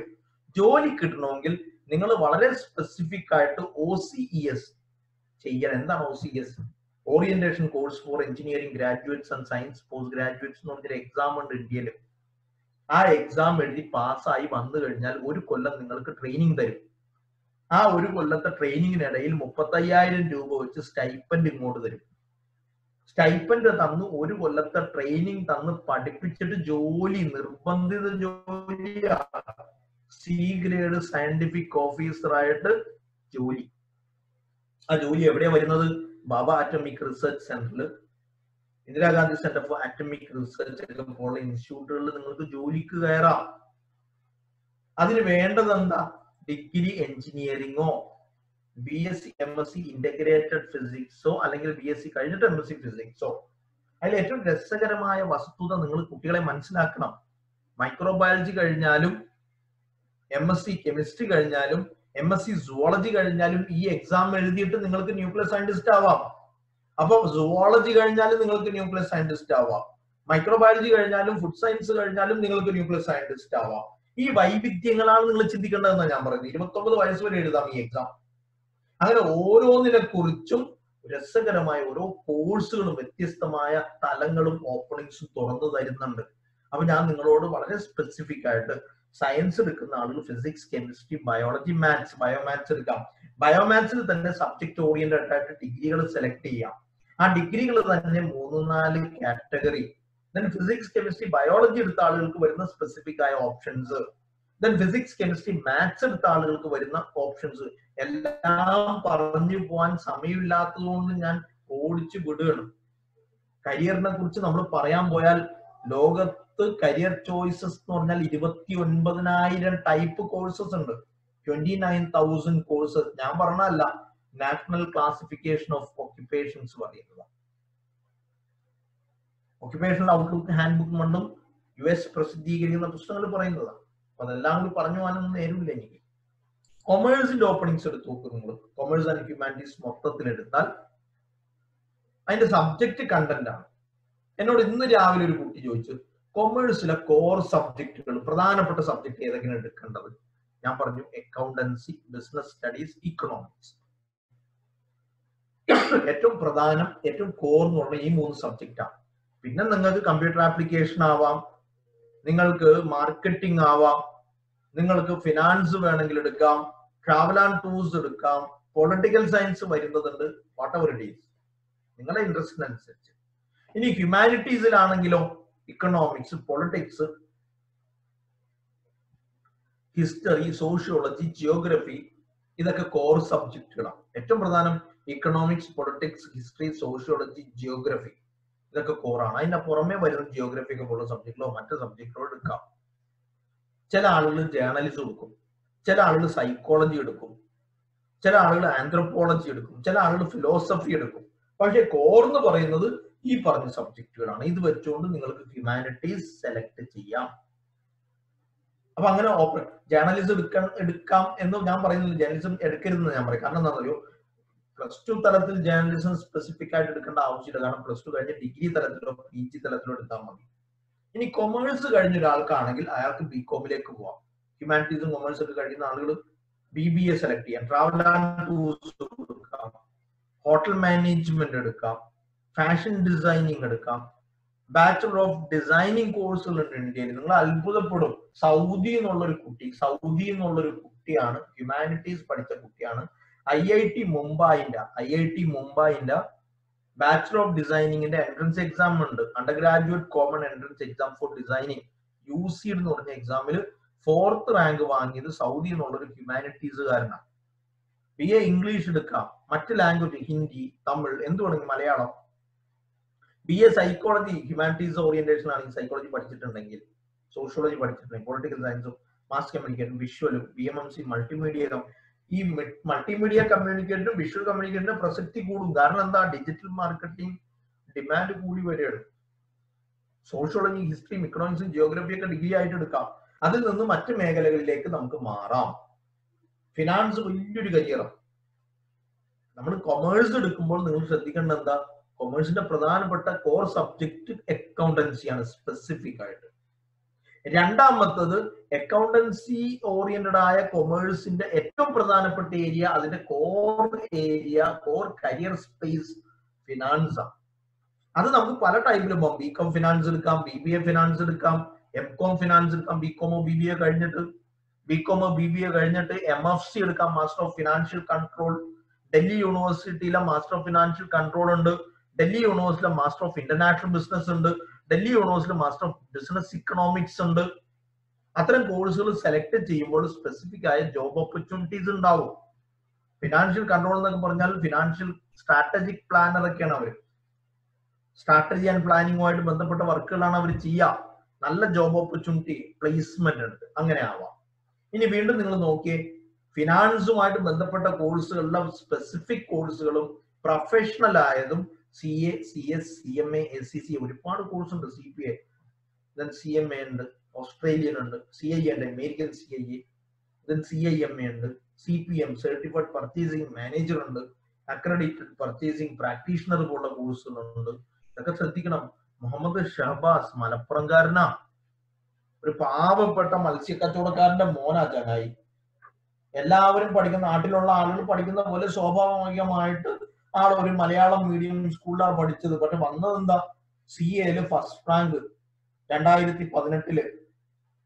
കേരളത്തിൽ ഫസ്റ്റ് റാങ്ക്, ഓൾ ഇന്ത്യ ലെവലിൽ 15th റാങ്ക് വാങ്ങിയ ആളാണ്. ആളുടെ ശ്രദ്ധിക്കണം, മലയാളം മീഡിയത്തിലാണ് പഠിച്ചത്. 95% മാർക്ക് +2, 10ാം ക്ലാസ്സിലും 12ലും. ട്യൂഷനേ ഇല്ല. ഈ ആള് ദേവഗിരി സെന്റ് ജോസഫ്സ് കോളേജിൽ ബികോമിന് ജോയിൻ ചെയ്തു. എന്നിട്ട് അതിന്റെ കൂടെയാണ് CA ചെയ്തത്. ഞാൻ ആളെ പോയി കണ്ടു. പൊതുവേ നമ്മൾ പറഞ്ഞെന്താ, നെഗറ്റീവായിട്ട് പറയുന്ന ഒരു സാധനമാണ് CA. കിട്ടൂല, പഠിച്ചാൽ രക്ഷയില്ല, കിട്ടാൻ ഒരു സാധ്യതയില്ല എന്ന് പറയുന്ന സാധനം. അത് ഇവിടെ നിങ്ങൾ ശ്രദ്ധിക്കേണ്ട ഒരു സാധനമുണ്ട്. ഞാൻ അവനോട് സംസാരിച്ചപ്പോൾ അവൻ എന്നോട് അക്കാഡമിക് ബ്രില്യൻസിനേക്കാൾ ഏറ്റവും പ്രധാനം അക്കാഡമിക് കൺസിസ്റ്റൻസിയാണ്. അവൻ എന്നോട് പറഞ്ഞു 3:30 മണിക്ക് ക്ലാസ് ഉണ്ടാവും. ഞാൻ കമ്പനിക്കാരുടെ കൂടെയൊക്കെ കൂടും, കാരണം അവരുടെ കൂടെ കൂടാതെ പോയി കഴിഞ്ഞാൽ ബുജിയാന്ന് പറയും, പഠിപ്പിയാന്ന് പറയും, പിന്നെ അവർ ഇഷ്ടപ്പെടില്ല, നമ്മളായിട്ട് ബന്ധം ഉണ്ടാക്കില്ല. അപ്പൊ ഞാൻ എന്ത് ചെയ്യും, ഒരു 3:30 മണി മുതൽ 4:30, 5 മണി വരെയൊക്കെ അവരുടെ കൂടെ ഇങ്ങനെ 6 മണി വരെയൊക്കെ നിൽക്കും. ഒരു 5, 6 മണിയാകുമ്പോൾ ഞാൻ മുങ്ങിയിട്ട് നേരെ പോയി റൂമിൽ പോയി ചെയ്യാനുള്ള പണിയൊക്കെ ചെയ്ത് ഒരു 7 മണി അങ്ങോട്ട് തുടങ്ങിയാൽ ഇരുന്നങ്ങ് വായിക്കും ഒരു 10, 10:30 വരെ. അത് CA ആയിട്ട് ബന്ധപ്പെട്ട മെറ്റീരിയൽസ് വെച്ച് നന്നായി പ്രിപ്പയർ ചെയ്യും. രാവിലെ എണീറ്റിട്ട് 6 മണിക്ക് എന്ത് ചെയ്യും, കണ്ടന്റ് തലേന്ന് പഠിപ്പിച്ചത്, അന്ന് പഠിപ്പിച്ചതൊക്കെ ഇരുന്നൊന്ന് ബികോമുമായിട്ട് ബന്ധപ്പെട്ടത് പഠിക്കും. ഫസ്റ്റ് ചാൻസിൽ ഫൗണ്ടേഷൻ പാസ്സായി, ഫസ്റ്റ് ചാൻസിൽ തന്നെ ഇന്റർമീഡിയറ്റും പാസ്സായി, ജോലി കിട്ടി. ഇന്റർമീഡിയറ്റ് കഴിയുമ്പോഴത്തേക്കും ബികോമും കഴിഞ്ഞു. നേരെ പോയത് നമ്മുടെ ഏണസ്റ്റ് ആൻഡ് യങ്ങിന്റെ ബാറ്റിലെ ബോയ്സിലായിരുന്നു. നിങ്ങൾ ശ്രദ്ധിക്കണോട്ടോ, ഈ ചെറുക്കനെ കുറിച്ച് വളരെ സ്പെസിഫിക് ആയിട്ട് അങ്ങനെ ഒരു ആഗ്രഹം വെച്ചിട്ട് പോയതൊന്നുമല്ല. സെന്റ് ജോസഫ്സ് കോളേജ് ദേവഗിരിയിൽ പോയി പഠിക്കുമ്പോ അവിടുത്തെ ഹോസ്റ്റലിൽ താമസിക്കുമ്പോ രാവിലെ അവന്റെ കൂടെ പഠിക്കുന്ന ചെക്കൻ എണീറ്റ് ഡ്രസ്സൊക്കെ ഇട്ട് ബുക്കൊക്കെ എടുത്ത് പോണ കണ്ടപ്പോ ചോദിച്ചപ്പോഴാണ് പറഞ്ഞത് ഇങ്ങനെ CAക്ക് പോവാണ്, എന്നാ പിന്നെ കമ്പനിക്ക് ഞാനും വരാം. അങ്ങനെ തുടങ്ങിയതാ. പക്ഷെ അതങ്ങോട്ട് കേറിയപ്പോ മൂപ്പർ എന്ത് ചെയ്തു, അതങ്ങ് സീരിയസ് ആയിട്ട് എടുത്തു. അങ്ങനെ തുടങ്ങിയതാ. അത് മെനക്കെട്ടാൽ നമുക്ക് കിട്ടും. കൊമേഴ്സും ഹ്യൂമാനിറ്റീസും വെച്ച് ചെയ്യാൻ പറ്റുന്ന ഒരുപാട് കോമ്പറ്റീവ് എക്സാംസ് ഉണ്ട്. IPM, integrated programme in management, Symbiosis entrance test, joint entrance exam conducted by national council for hotel management and catering technology, CUCET, central university test, CUCET, CLAT, LSAT, AILET, കുറെ എക്സാം. അതിങ്ങനെ നിരത്തി പോയാൽ ഒരു പാറോല പോലെയാണ്, ഒരുപാടുണ്ടാവും. ഫിനാൻസിലെ growth മനസ്സിലാക്കുന്നുണ്ട്. ഫിനാൻസിലെ ഗ്രോത്തിന്റെ ഒരു പ്രത്യേകത ബാങ്കിങ്ങിലും ഇൻഷുറൻസിലും NBFCയിലും മ്യൂച്വൽ ഫണ്ടിലൊക്കെ രസകരമായ ജോബ്സ്, ക്രിപ്റ്റോ ഫോർകാസ്റ്റേഴ്സും വെൽത്ത് മാനേജേഴ്സും പേഴ്സണൽ ഫിനാൻസ് അഡ്വൈസേഴ്സ് ഒക്കെ ആയിട്ട് മാറാൻ പറ്റുന്ന പുതിയ ട്രെൻഡുകളാണ് വരാൻ പോകുന്നത്. പ്രത്യേകിച്ച് ബജറ്റ് അനലിസ്റ്റുകളും റിസ്ക് അനലിസ്റ്റുകളും. നമ്മൾ നേരത്തെ എൻട്രൻസ് എക്സാമുകളെ കുറിച്ച് പറഞ്ഞ കൂട്ടത്തിൽ IPM, integrated programme in management, 5 വർഷത്തെ IM ഇൻഡോറും ഇപ്പൊ IM റോക്ടെക്കും കൊടുക്കുന്ന 5 വർഷത്തെ കോഴ്സിന്റെ പ്രത്യേകത, സ്ട്രക്ചർ എന്താണ്? എനിക്ക് ഭയങ്കര അത്ഭുതം തോന്നിയ ഒരു കോഴ്സാണ്. +2 ആണ്, എനി സ്ട്രീം. 60% മാർക്കുള്ള ആൾക്ക് ടെസ്റ്റ് എഴുതി പാസ്സായാൽ 5 വർഷത്തെ കോഴ്സ്. ഫസ്റ്റ് 3 years കണ്ടിരുന്നു നിങ്ങൾ. ഇപ്പൊ ഘടനയിൽ മാറ്റം വരുത്തി. ഇക്കണോമിക്സും സോഷ്യൽ സയൻസുകളും ഇംഗ്ലീഷും സയൻസ് ആൻഡ് ടെക്നോളജി ഒക്കെ പോലുള്ള മേഖലകളിലുള്ള ബേസിക്സ് ഒക്കെ പഠിപ്പിച്ച് 3 കൊല്ലം നന്നായി പഠിപ്പിക്കും. അതിന്റെ കൂടെ ഫൈൻ ആർട്സും ആർട്സും ഡ്രാമയും ഒക്കെ ഉണ്ടാവും, കോകരിക്കുലർ ആക്ടിവിറ്റീസും. അത് കഴിഞ്ഞ് 2 കൊല്ലം നേരെ MBA, IMലെ MBAക്കാരുടെ കൂടെ പഠിച്ച് നല്ല ജോബിലേക്ക്. ഏറ്റവും മിനിമം സാലറി 22 lakhs ഒക്കെയാണ് പറയുന്നത്. Eligibility any stream 60% mark. ഇപ്പൊ ടെസ്റ്റ് എഴുതി പാസ്സായാലും IPM നേരിട്ട് ഡിഗ്രി ഒന്നും പഠിക്കാൻ നേരെ MBAയിലേക്ക് കയറാം എന്നുള്ളതാണ് IPMന്റെ പ്രത്യേകത. കോഴ്സിലെയാണ് ഒരു 30 ലക്ഷം രൂപ ചെലവ് വരും, പക്ഷേ നല്ല രസമുള്ള ഒരു ഏരിയയിലേക്ക് വരാം. ഈ കൊമേഴ്സിന്റെ ഒരു പ്രത്യേകത, ബികോമിന്റെ ഒരു പ്രത്യേകത എന്താ? ബികോമിന്റെ ഒരു പ്രത്യേകത, ബികോമിന് നിങ്ങൾ സാധാ മറ്റ് ഡിഗ്രികൾ പോലെ PG പഠിച്ച് PhD പഠിച്ച് അങ്ങനെയൊന്നും പോകണ്ട. ചില വൈവിധ്യങ്ങൾ, മെറ്റീരിയൽ മാനേജ്മെന്റ്, ലോജിസ്റ്റിക്സ് 6 മാസം, warehousing management 3 months, store, purchasing, sales, അങ്ങനെ ഒരു 10-76ഓളം മാനേജ്മെന്റ് സ്പെഷ്യലൈസേഷൻസ്. ഫിനാൻസുമായിട്ട് ബന്ധപ്പെട്ട ഒരുപാട് സ്പെഷ്യലൈസേഷനിലേക്ക് നമുക്ക് മാറാം. ബാങ്കിങ്ങിന്റെ 7ഓളം കോഴ്സുകൾ, ഇൻഷുറൻസുമായിട്ട് ബന്ധപ്പെട്ടത്, ട്രാവൽ ആൻഡ് ടൂർസുമായിട്ട് ബന്ധപ്പെട്ടത്. then അങ്ങനെ ഒരുപാട് വൈവിധ്യങ്ങൾ ആഡ് ചെയ്ത് നിങ്ങൾക്ക് പെട്ടെന്ന് ജോബിലേക്ക് വരാം. ഒരു 3 കൊല്ലം ഡിഗ്രിയും ഒരു 6 മാസത്തെ ആഡ് ഓൺ കോഴ്സസും. ഗവൺമെന്റ് ജോബ്സ് കൂടുതലുണ്ട്. ഇനിയിപ്പോ നിങ്ങൾ നോക്കിയേ, നമ്മൾ ഇംഗ്ലീഷാണ് പഠിക്കുന്നതെങ്കിൽ കോംപിയറിങ്ങും ബ്രോഡ്കാസ്റ്റിംഗ് ജേർണലിസവുമായിട്ട് ബന്ധപ്പെട്ട ഷോർട്ട് ടൈം കോഴ്സുകൾ ഇഷ്ടംപോലെ. എല്ലാ മേഖലകൾക്കും ഇങ്ങനത്തെ ഷോർട്ട് ടൈം കോഴ്സ് അവൈലബിൾ ആണ്. റൂത്ത് പൊറാട്ട് എന്ന് പറഞ്ഞ ഒരു ലേഡി ഉണ്ട്, CFO ആണ്, ചീഫ് ഫിനാൻഷ്യൽ ഓഫീസർ ഗൂഗിൾ. എന്താ അവരുടെ പ്രത്യേകത? അവരെ കുറിച്ച് നിങ്ങൾ ശ്രദ്ധിച്ചിട്ടുണ്ടോ? അവർ ഇക്കണോമിക്സ് ഡിഗ്രിയാണ് പഠിച്ചത്, Stanford university, London school of economics in masters in industrial relations, then MBA Wharton business school. അത് കഴിഞ്ഞ് അവർക്ക് കിട്ടിയ ആദ്യത്തെ ജോലി 1987 മോർഗൻ സ്റ്റാൻലിയിലാണ് കയറിയ ജോലിക്ക്. അതുമുതൽ തുടങ്ങി 2016 വരെയുള്ള നീണ്ട 30 വർഷം ആ ഒരൊറ്റ കമ്പനിയിൽ അവർ വർക്ക് ചെയ്തു എന്നുള്ളതാണ്. ബരാക് ഒബാമ മിനിസ്ട്രി അധികാരത്തിൽ വന്നപ്പോൾ, അമേരിക്കയിലെ അധികാരത്തിൽ വന്നപ്പോൾ അവർക്ക് ഒരു കോള് വന്നു, അമേരിക്കൻ ട്രഷറിയുടെ സെക്രട്ടറി ആവാൻ പറ്റുമെന്ന് ചോദിച്ചുകൊണ്ട്. അവർ സ്നേഹപൂർവ്വം നിരസിച്ചു. മോർഗൻ സ്റ്റാൻലി കടുത്ത സാമ്പത്തിക പ്രതിസന്ധിയിലാണ്, അതിനൊരു വഴിക്കാക്കിയിട്ട് അപ്പൊ വേണമെങ്കിൽ ചാൻസ് ഉണ്ടെങ്കിൽ വരാം. നമ്മളൊക്കെ ആണെങ്കിൽ നമ്മളെ പ്രധാനമന്ത്രി വിളിച്ചിട്ട് പറയാണ് ഇന്ത്യയുടെ ധനമന്ത്രി ആവാൻ പറ്റുമെന്ന് അങ്ങനെ ചോദിച്ചാൽ അപ്പക്കപ്പുറത്തെ വണ്ടിയിൽ സ്ഥലം വിട്ട് കളയും. രാജിക്കത്ത് പോലും കൊടുക്കാൻ നിൽക്കില്ല. അവർ പോയില്ല. അതും സാമ്പത്തിക പ്രതിസന്ധിയുള്ള ഒരു കമ്പനിയിൽ നിന്ന് അവരവിടെ നിന്നു. അവരുടെ കമ്മിറ്റ്മെന്റും ലോയൽറ്റിയും കണ്ടിട്ടാണ് ഗൂഗിൾ എന്ത് ചെയ്തത്, മോർഗൻ സ്റ്റാൻലിയിലുള്ള ചർച്ചയിൽ വിജയിക്കാൻ തന്നെ കാരണം അതാണ്. എന്നിട്ട് എന്ത് ചെയ്തു, ഗൂഗിളിലേക്ക് മാറി. ഇന്റർനാഷണൽ നെഗോഷിയേഷനിൽ വളരെ പ്രധാനപ്പെട്ട ഒന്നായിരുന്നു അത്. ഞാൻ അതല്ല പറയുന്നത് കേട്ടോ. അവരത് കഴിഞ്ഞ് ഗൂഗിളിലേക്ക് വരുമ്പോഴത്തേക്ക് ക്യാൻസർ പിടിച്ചു. അവർക്ക് ക്യാൻസർ ഐഡന്റിഫൈ ചെയ്തു, അതിനോട് മല്ലിട്ടു, അവസാനം വിജയിച്ചു. ഇപ്പൊ ഗൂഗിളിന്റെ CFO ആണ്. 455 കോടി രൂപയാണ് അവരുടെ സാലറി, ആനുവൽ സാലറി. ഞാൻ അതല്ല പറയുന്നത്. ഞാൻ ഇങ്ങനെ ക്ലാസ് എടുത്തുകൊണ്ടിരിക്കുക ട്രിവാൻഡ്രത്ത്. ക്ലാസ് എടുത്തുകൊണ്ടിരിക്കുമ്പോണ്ടത് പെട്ടെന്ന് ഒരു ടീച്ചർ കൈപൊക്കി, ബേക്കിന്ന് കൈപൊക്കിയിട്ട് പറഞ്ഞ് എന്റെ മോള് ഈ നിങ്ങൾ പറഞ്ഞ മോർഗൻ സ്റ്റാൻലിയിൽ ജോലിക്ക് കയറി. BCom ആണ് അവർ പഠിച്ചത്. BCom ഫൈനൽ ഇയർ പഠിച്ച് കഴിയുമ്പോഴത്തേക്കും പ്ലേസ്മെന്റ് കിട്ടി, ജോലിക്ക് കയറി. അത്രയും നല്ല ഇൻസ്റ്റിറ്റ്യൂട്ടിലൊക്കെ പോയി പഠിക്കണം കേട്ടോ. മോർഗൻ അപ്പൊ പ്രിൻസിപ്പൾ ചാടി എണീറ്റിട്ട് എന്നോട് പറഞ്ഞു, സർ എന്റെ മോൻ ഇക്കണോമിക്സാ പഠിച്ചത്, അവൻ ഏണസ്റ്റ് ആൻഡ് യങ്ങിലാ വർക്ക് ചെയ്യുന്നത്, ഡിഗ്രി ഇക്കണോമിക്സ് കഴിഞ്ഞിട്ട് പ്ലേസ്മെന്റ്. ആലോചിക്കണം നിങ്ങൾ. ഇപ്പൊ വിളിച്ചിട്ട് BBA railway transportation management, national railway transportation institute കൊടുക്കുന്ന കോഴ്സ് സ്പെസിഫിക് ആയത്. സയൻസുകാരാണെങ്കിൽ അവർക്ക് ട്രാൻസ്പോർട്ടേഷൻ ടെക്നോളജിയിലേക്ക് മാറാം. മാത്സ് എടുത്ത +2കാരാണെങ്കിൽ അവർക്ക് BBA റെയിൽവേ ട്രാൻസ്പോർട്ടേഷൻ മാനേജ്മെന്റിലേക്ക് വരാം.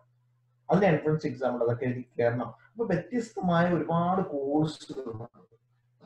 ഇനി ഹ്യൂമാനിറ്റീസ് എടുത്ത് നോക്കിയത്, ഹ്യൂമാനിറ്റീസിന്റെ പ്രത്യേകത എന്താ? ഹ്യൂമാനിറ്റീസ് ലാംഗ്വേജിലേക്ക് പോകാം. തിരൂരങ്ങാടിയിൽ നിന്ന് ഒരു പെൺകുട്ടി എന്നെ കാണാൻ വന്നിട്ട് എന്നോട് പറഞ്ഞു, ഞാനിങ്ങനെ അയർലൻഡിലേക്ക് പോവാണ് റിസർച്ച് ഒക്കെ ചെയ്യാൻ, നിങ്ങളാണ് എന്നെ ഇംഗ്ലീഷിലേക്ക് പറഞ്ഞു വിട്ടത്. ഞാൻ ഹൈദരാബാദിലൊക്കെ പോയി പഠിച്ചു, അവിടെ ജോലി കിട്ടി കണ്ടന്റ് റൈറ്റർ ആയിട്ട്. 19,600 രൂപ സാലറി മാസം, കണ്ടന്റ് റൈറ്റർ ആയിട്ട്.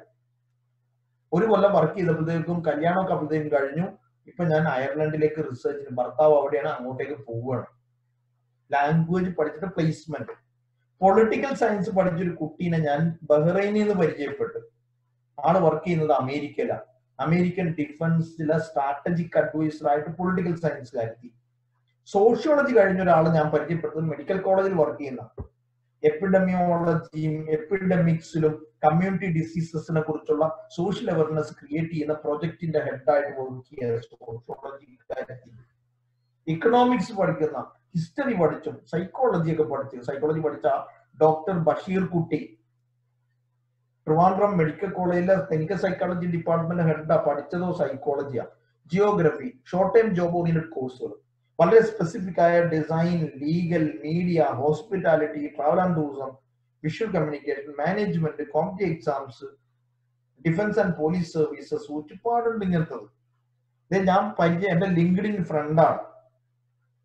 സയൻസ് എടുത്തു, എൻട്രൻസ് എഴുതി, പൊട്ടി, വളരെ മനോഹരമായിട്ട് പൊട്ടി. നമ്മളൊക്കെ ആണെങ്കിൽ എന്ത് ചെയ്യും, തലിച്ച് കരയും. ചങ്ങായി രാത്രി സ്ഥലം വിട്ട് നേരെ ഡൽഹിക്ക് പോയി ഇതൊക്കെ കുടഞ്ഞെറിഞ്ഞ് കളഞ്ഞ് ഡൽഹിക്ക് പോയി. ഇപ്പൊ IMFന്റെ ഇന്റർനാഷണൽ മോണിറ്ററി ഫണ്ടിന്റെ റിസർച്ച് അനലിസ്റ്റ്.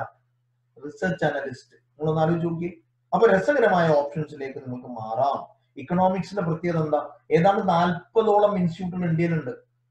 100% പ്ലേസ്മെന്റ് കൊടുത്ത IGIDR, Indira Gandhi institute of development research, Gokhale institute of politics and economics, Delhi school of economics. ഇവിടെയൊക്കെ ശ്രദ്ധിക്കണം നിങ്ങൾ കേട്ടോ.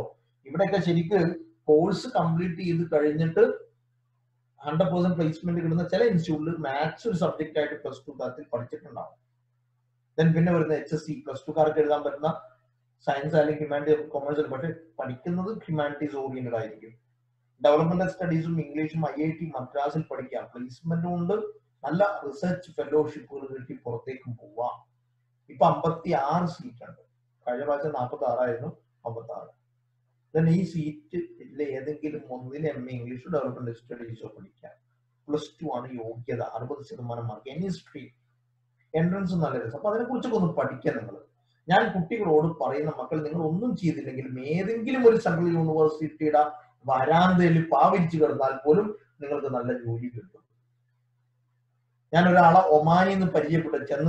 ചെറിയ ഇഷ്യൂ ഉണ്ടായിട്ട് ഒമാൻ എംബസിയിൽ കയറി ചേർന്നപ്പോഴാണ് എന്നോട് ചോദിച്ചു, നിങ്ങൾ ജലീൽ സാർ അല്ലേ എന്ന് ചോദിച്ചിട്ട് പയ്യൻ എൻ്റെ അടുത്തേക്ക് വന്നു. നിങ്ങളാണ് എന്നെ ഇംഗ്ലീഷ് പഠിച്ചു കഴിഞ്ഞിട്ട് ഡിപ്ലോമ കോഴ്സ് പഠിക്കാനൊക്കെ പറഞ്ഞ് നിർബന്ധിച്ച് ഡൽഹിക്ക് വിട്ടത്. ഞാനിവിടെ എംബസിയിൽ ഇന്റർപ്രറ്റർ ആണല്ലോ. ഇന്റർപ്രറ്റർ ആലോചിച്ചു നോക്കും. ലാംഗ്വേജ് പഠിച്ചിട്ട് എംബസിയിൽ വർക്ക് ചെയ്യാൻ ആള്. ഒരുപാട് ഓപ്ഷൻസ് നമുക്കുണ്ട്.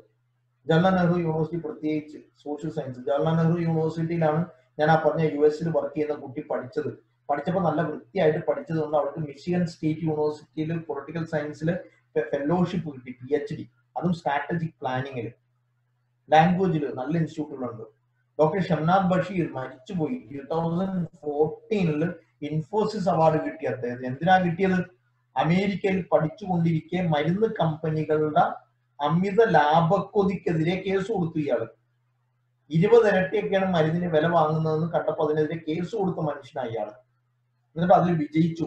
മരുന്ന് കമ്പനികൾ നിർബന്ധിതരായി 1/10 കുറക്കേണ്ടി വന്നു. പഠിച്ചത് ലോയാണ് പഠിച്ചത്.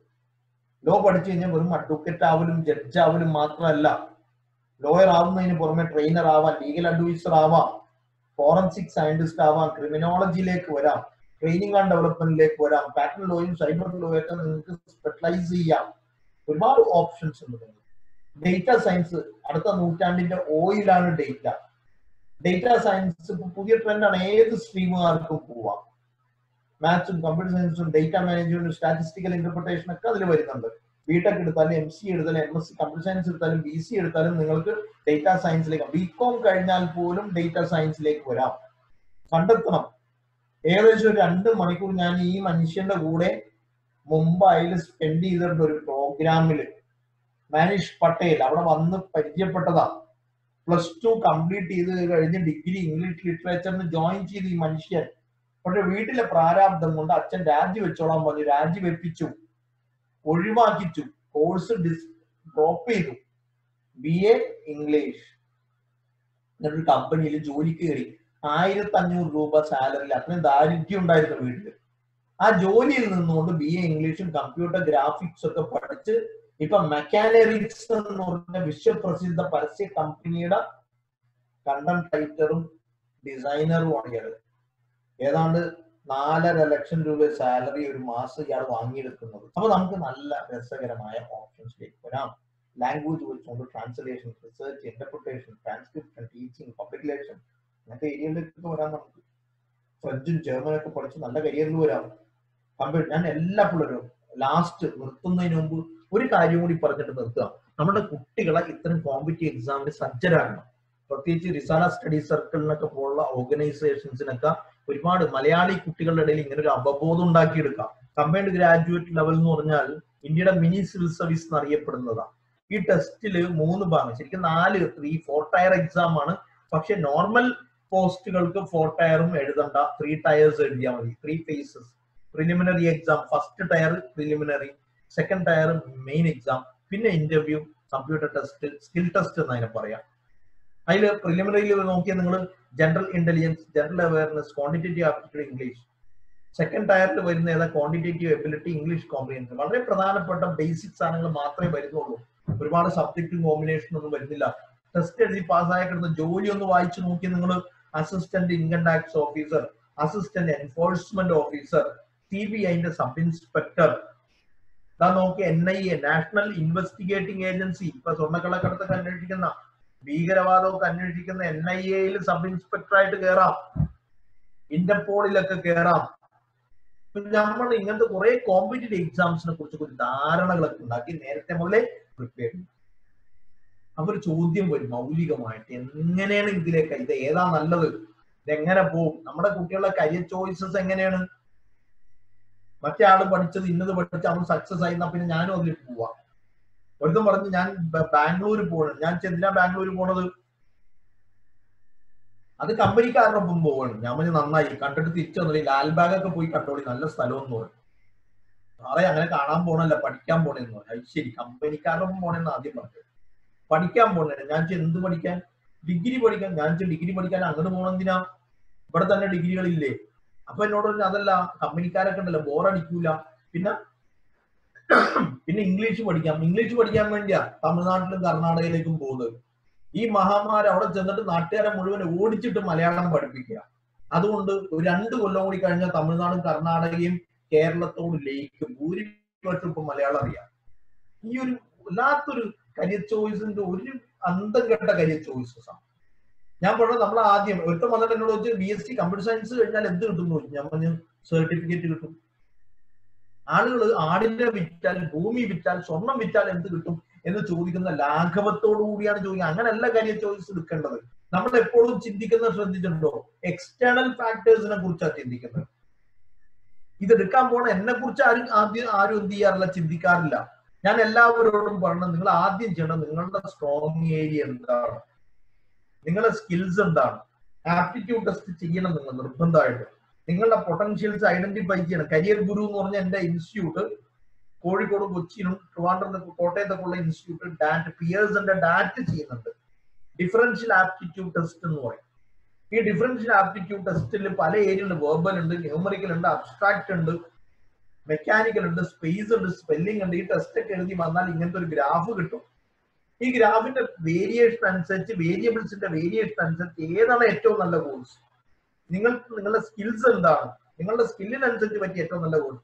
നിങ്ങൾ കരിയർ ചൂസ് ചെയ്യുമ്പോൾ ശ്രദ്ധിക്കേണ്ടത്, കുഞ്ഞുങ്ങളെ നിങ്ങളുടെ എബിലിറ്റീസും നിങ്ങളുടെ ഇൻട്രസ്റ്റും നിങ്ങളുടെ പേഴ്സണാലിറ്റിയും ടാലി ചെയ്യുന്ന ഒരു ഇക്വിലിബ്രിയം പോയിന്റിലാണ് ഏറ്റവും നല്ല കരിയർ ചോയ്സസ് ഉണ്ടാവുന്നത്.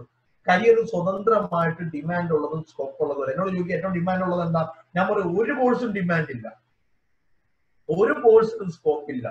എങ്ങനെ, അല്ലെങ്കിൽ ആ കോഴ്സ് എടുക്കുന്ന ആളുടെ സ്കില്ലിനോടും അയാളുടെ പൊട്ടൻഷ്യലിനോടും യോജിക്കുന്ന ഒരു കരിയർ അല്ല എങ്കിൽ ഒരിക്കലും അതിന് ഡിമാൻഡ് സ്കോപ്പ് ഉണ്ടാവില്ല. ഈ ബേസിക് റൂളിൽ നിന്ന്, ഈ ഗ്രൗണ്ട് റൂളിൽ നിന്നായിരിക്കണം നിങ്ങൾ എന്ത് ചെയ്യേണ്ടത്, കോഴ്സ് ചൂസ് ചെയ്യേണ്ടത് എന്ന് ഓർമ്മിപ്പിച്ചുകൊണ്ട് ഇത്രയും നേരം എന്നെ സഹിച്ചതിനും ക്ഷമിച്ചതിനും നന്ദി. അതോടൊപ്പം ഇടയ്ക്ക് വന്നൊരു ഒരു പ്രോബ്ലത്തിന്, ബ്രേക്കിന് നിങ്ങളോട് ക്ഷമ ചോദിച്ചുകൊണ്ട് നിർത്തുന്നു. നന്ദി, നമസ്കാരം, അസ്സലാമു അലൈക്കും.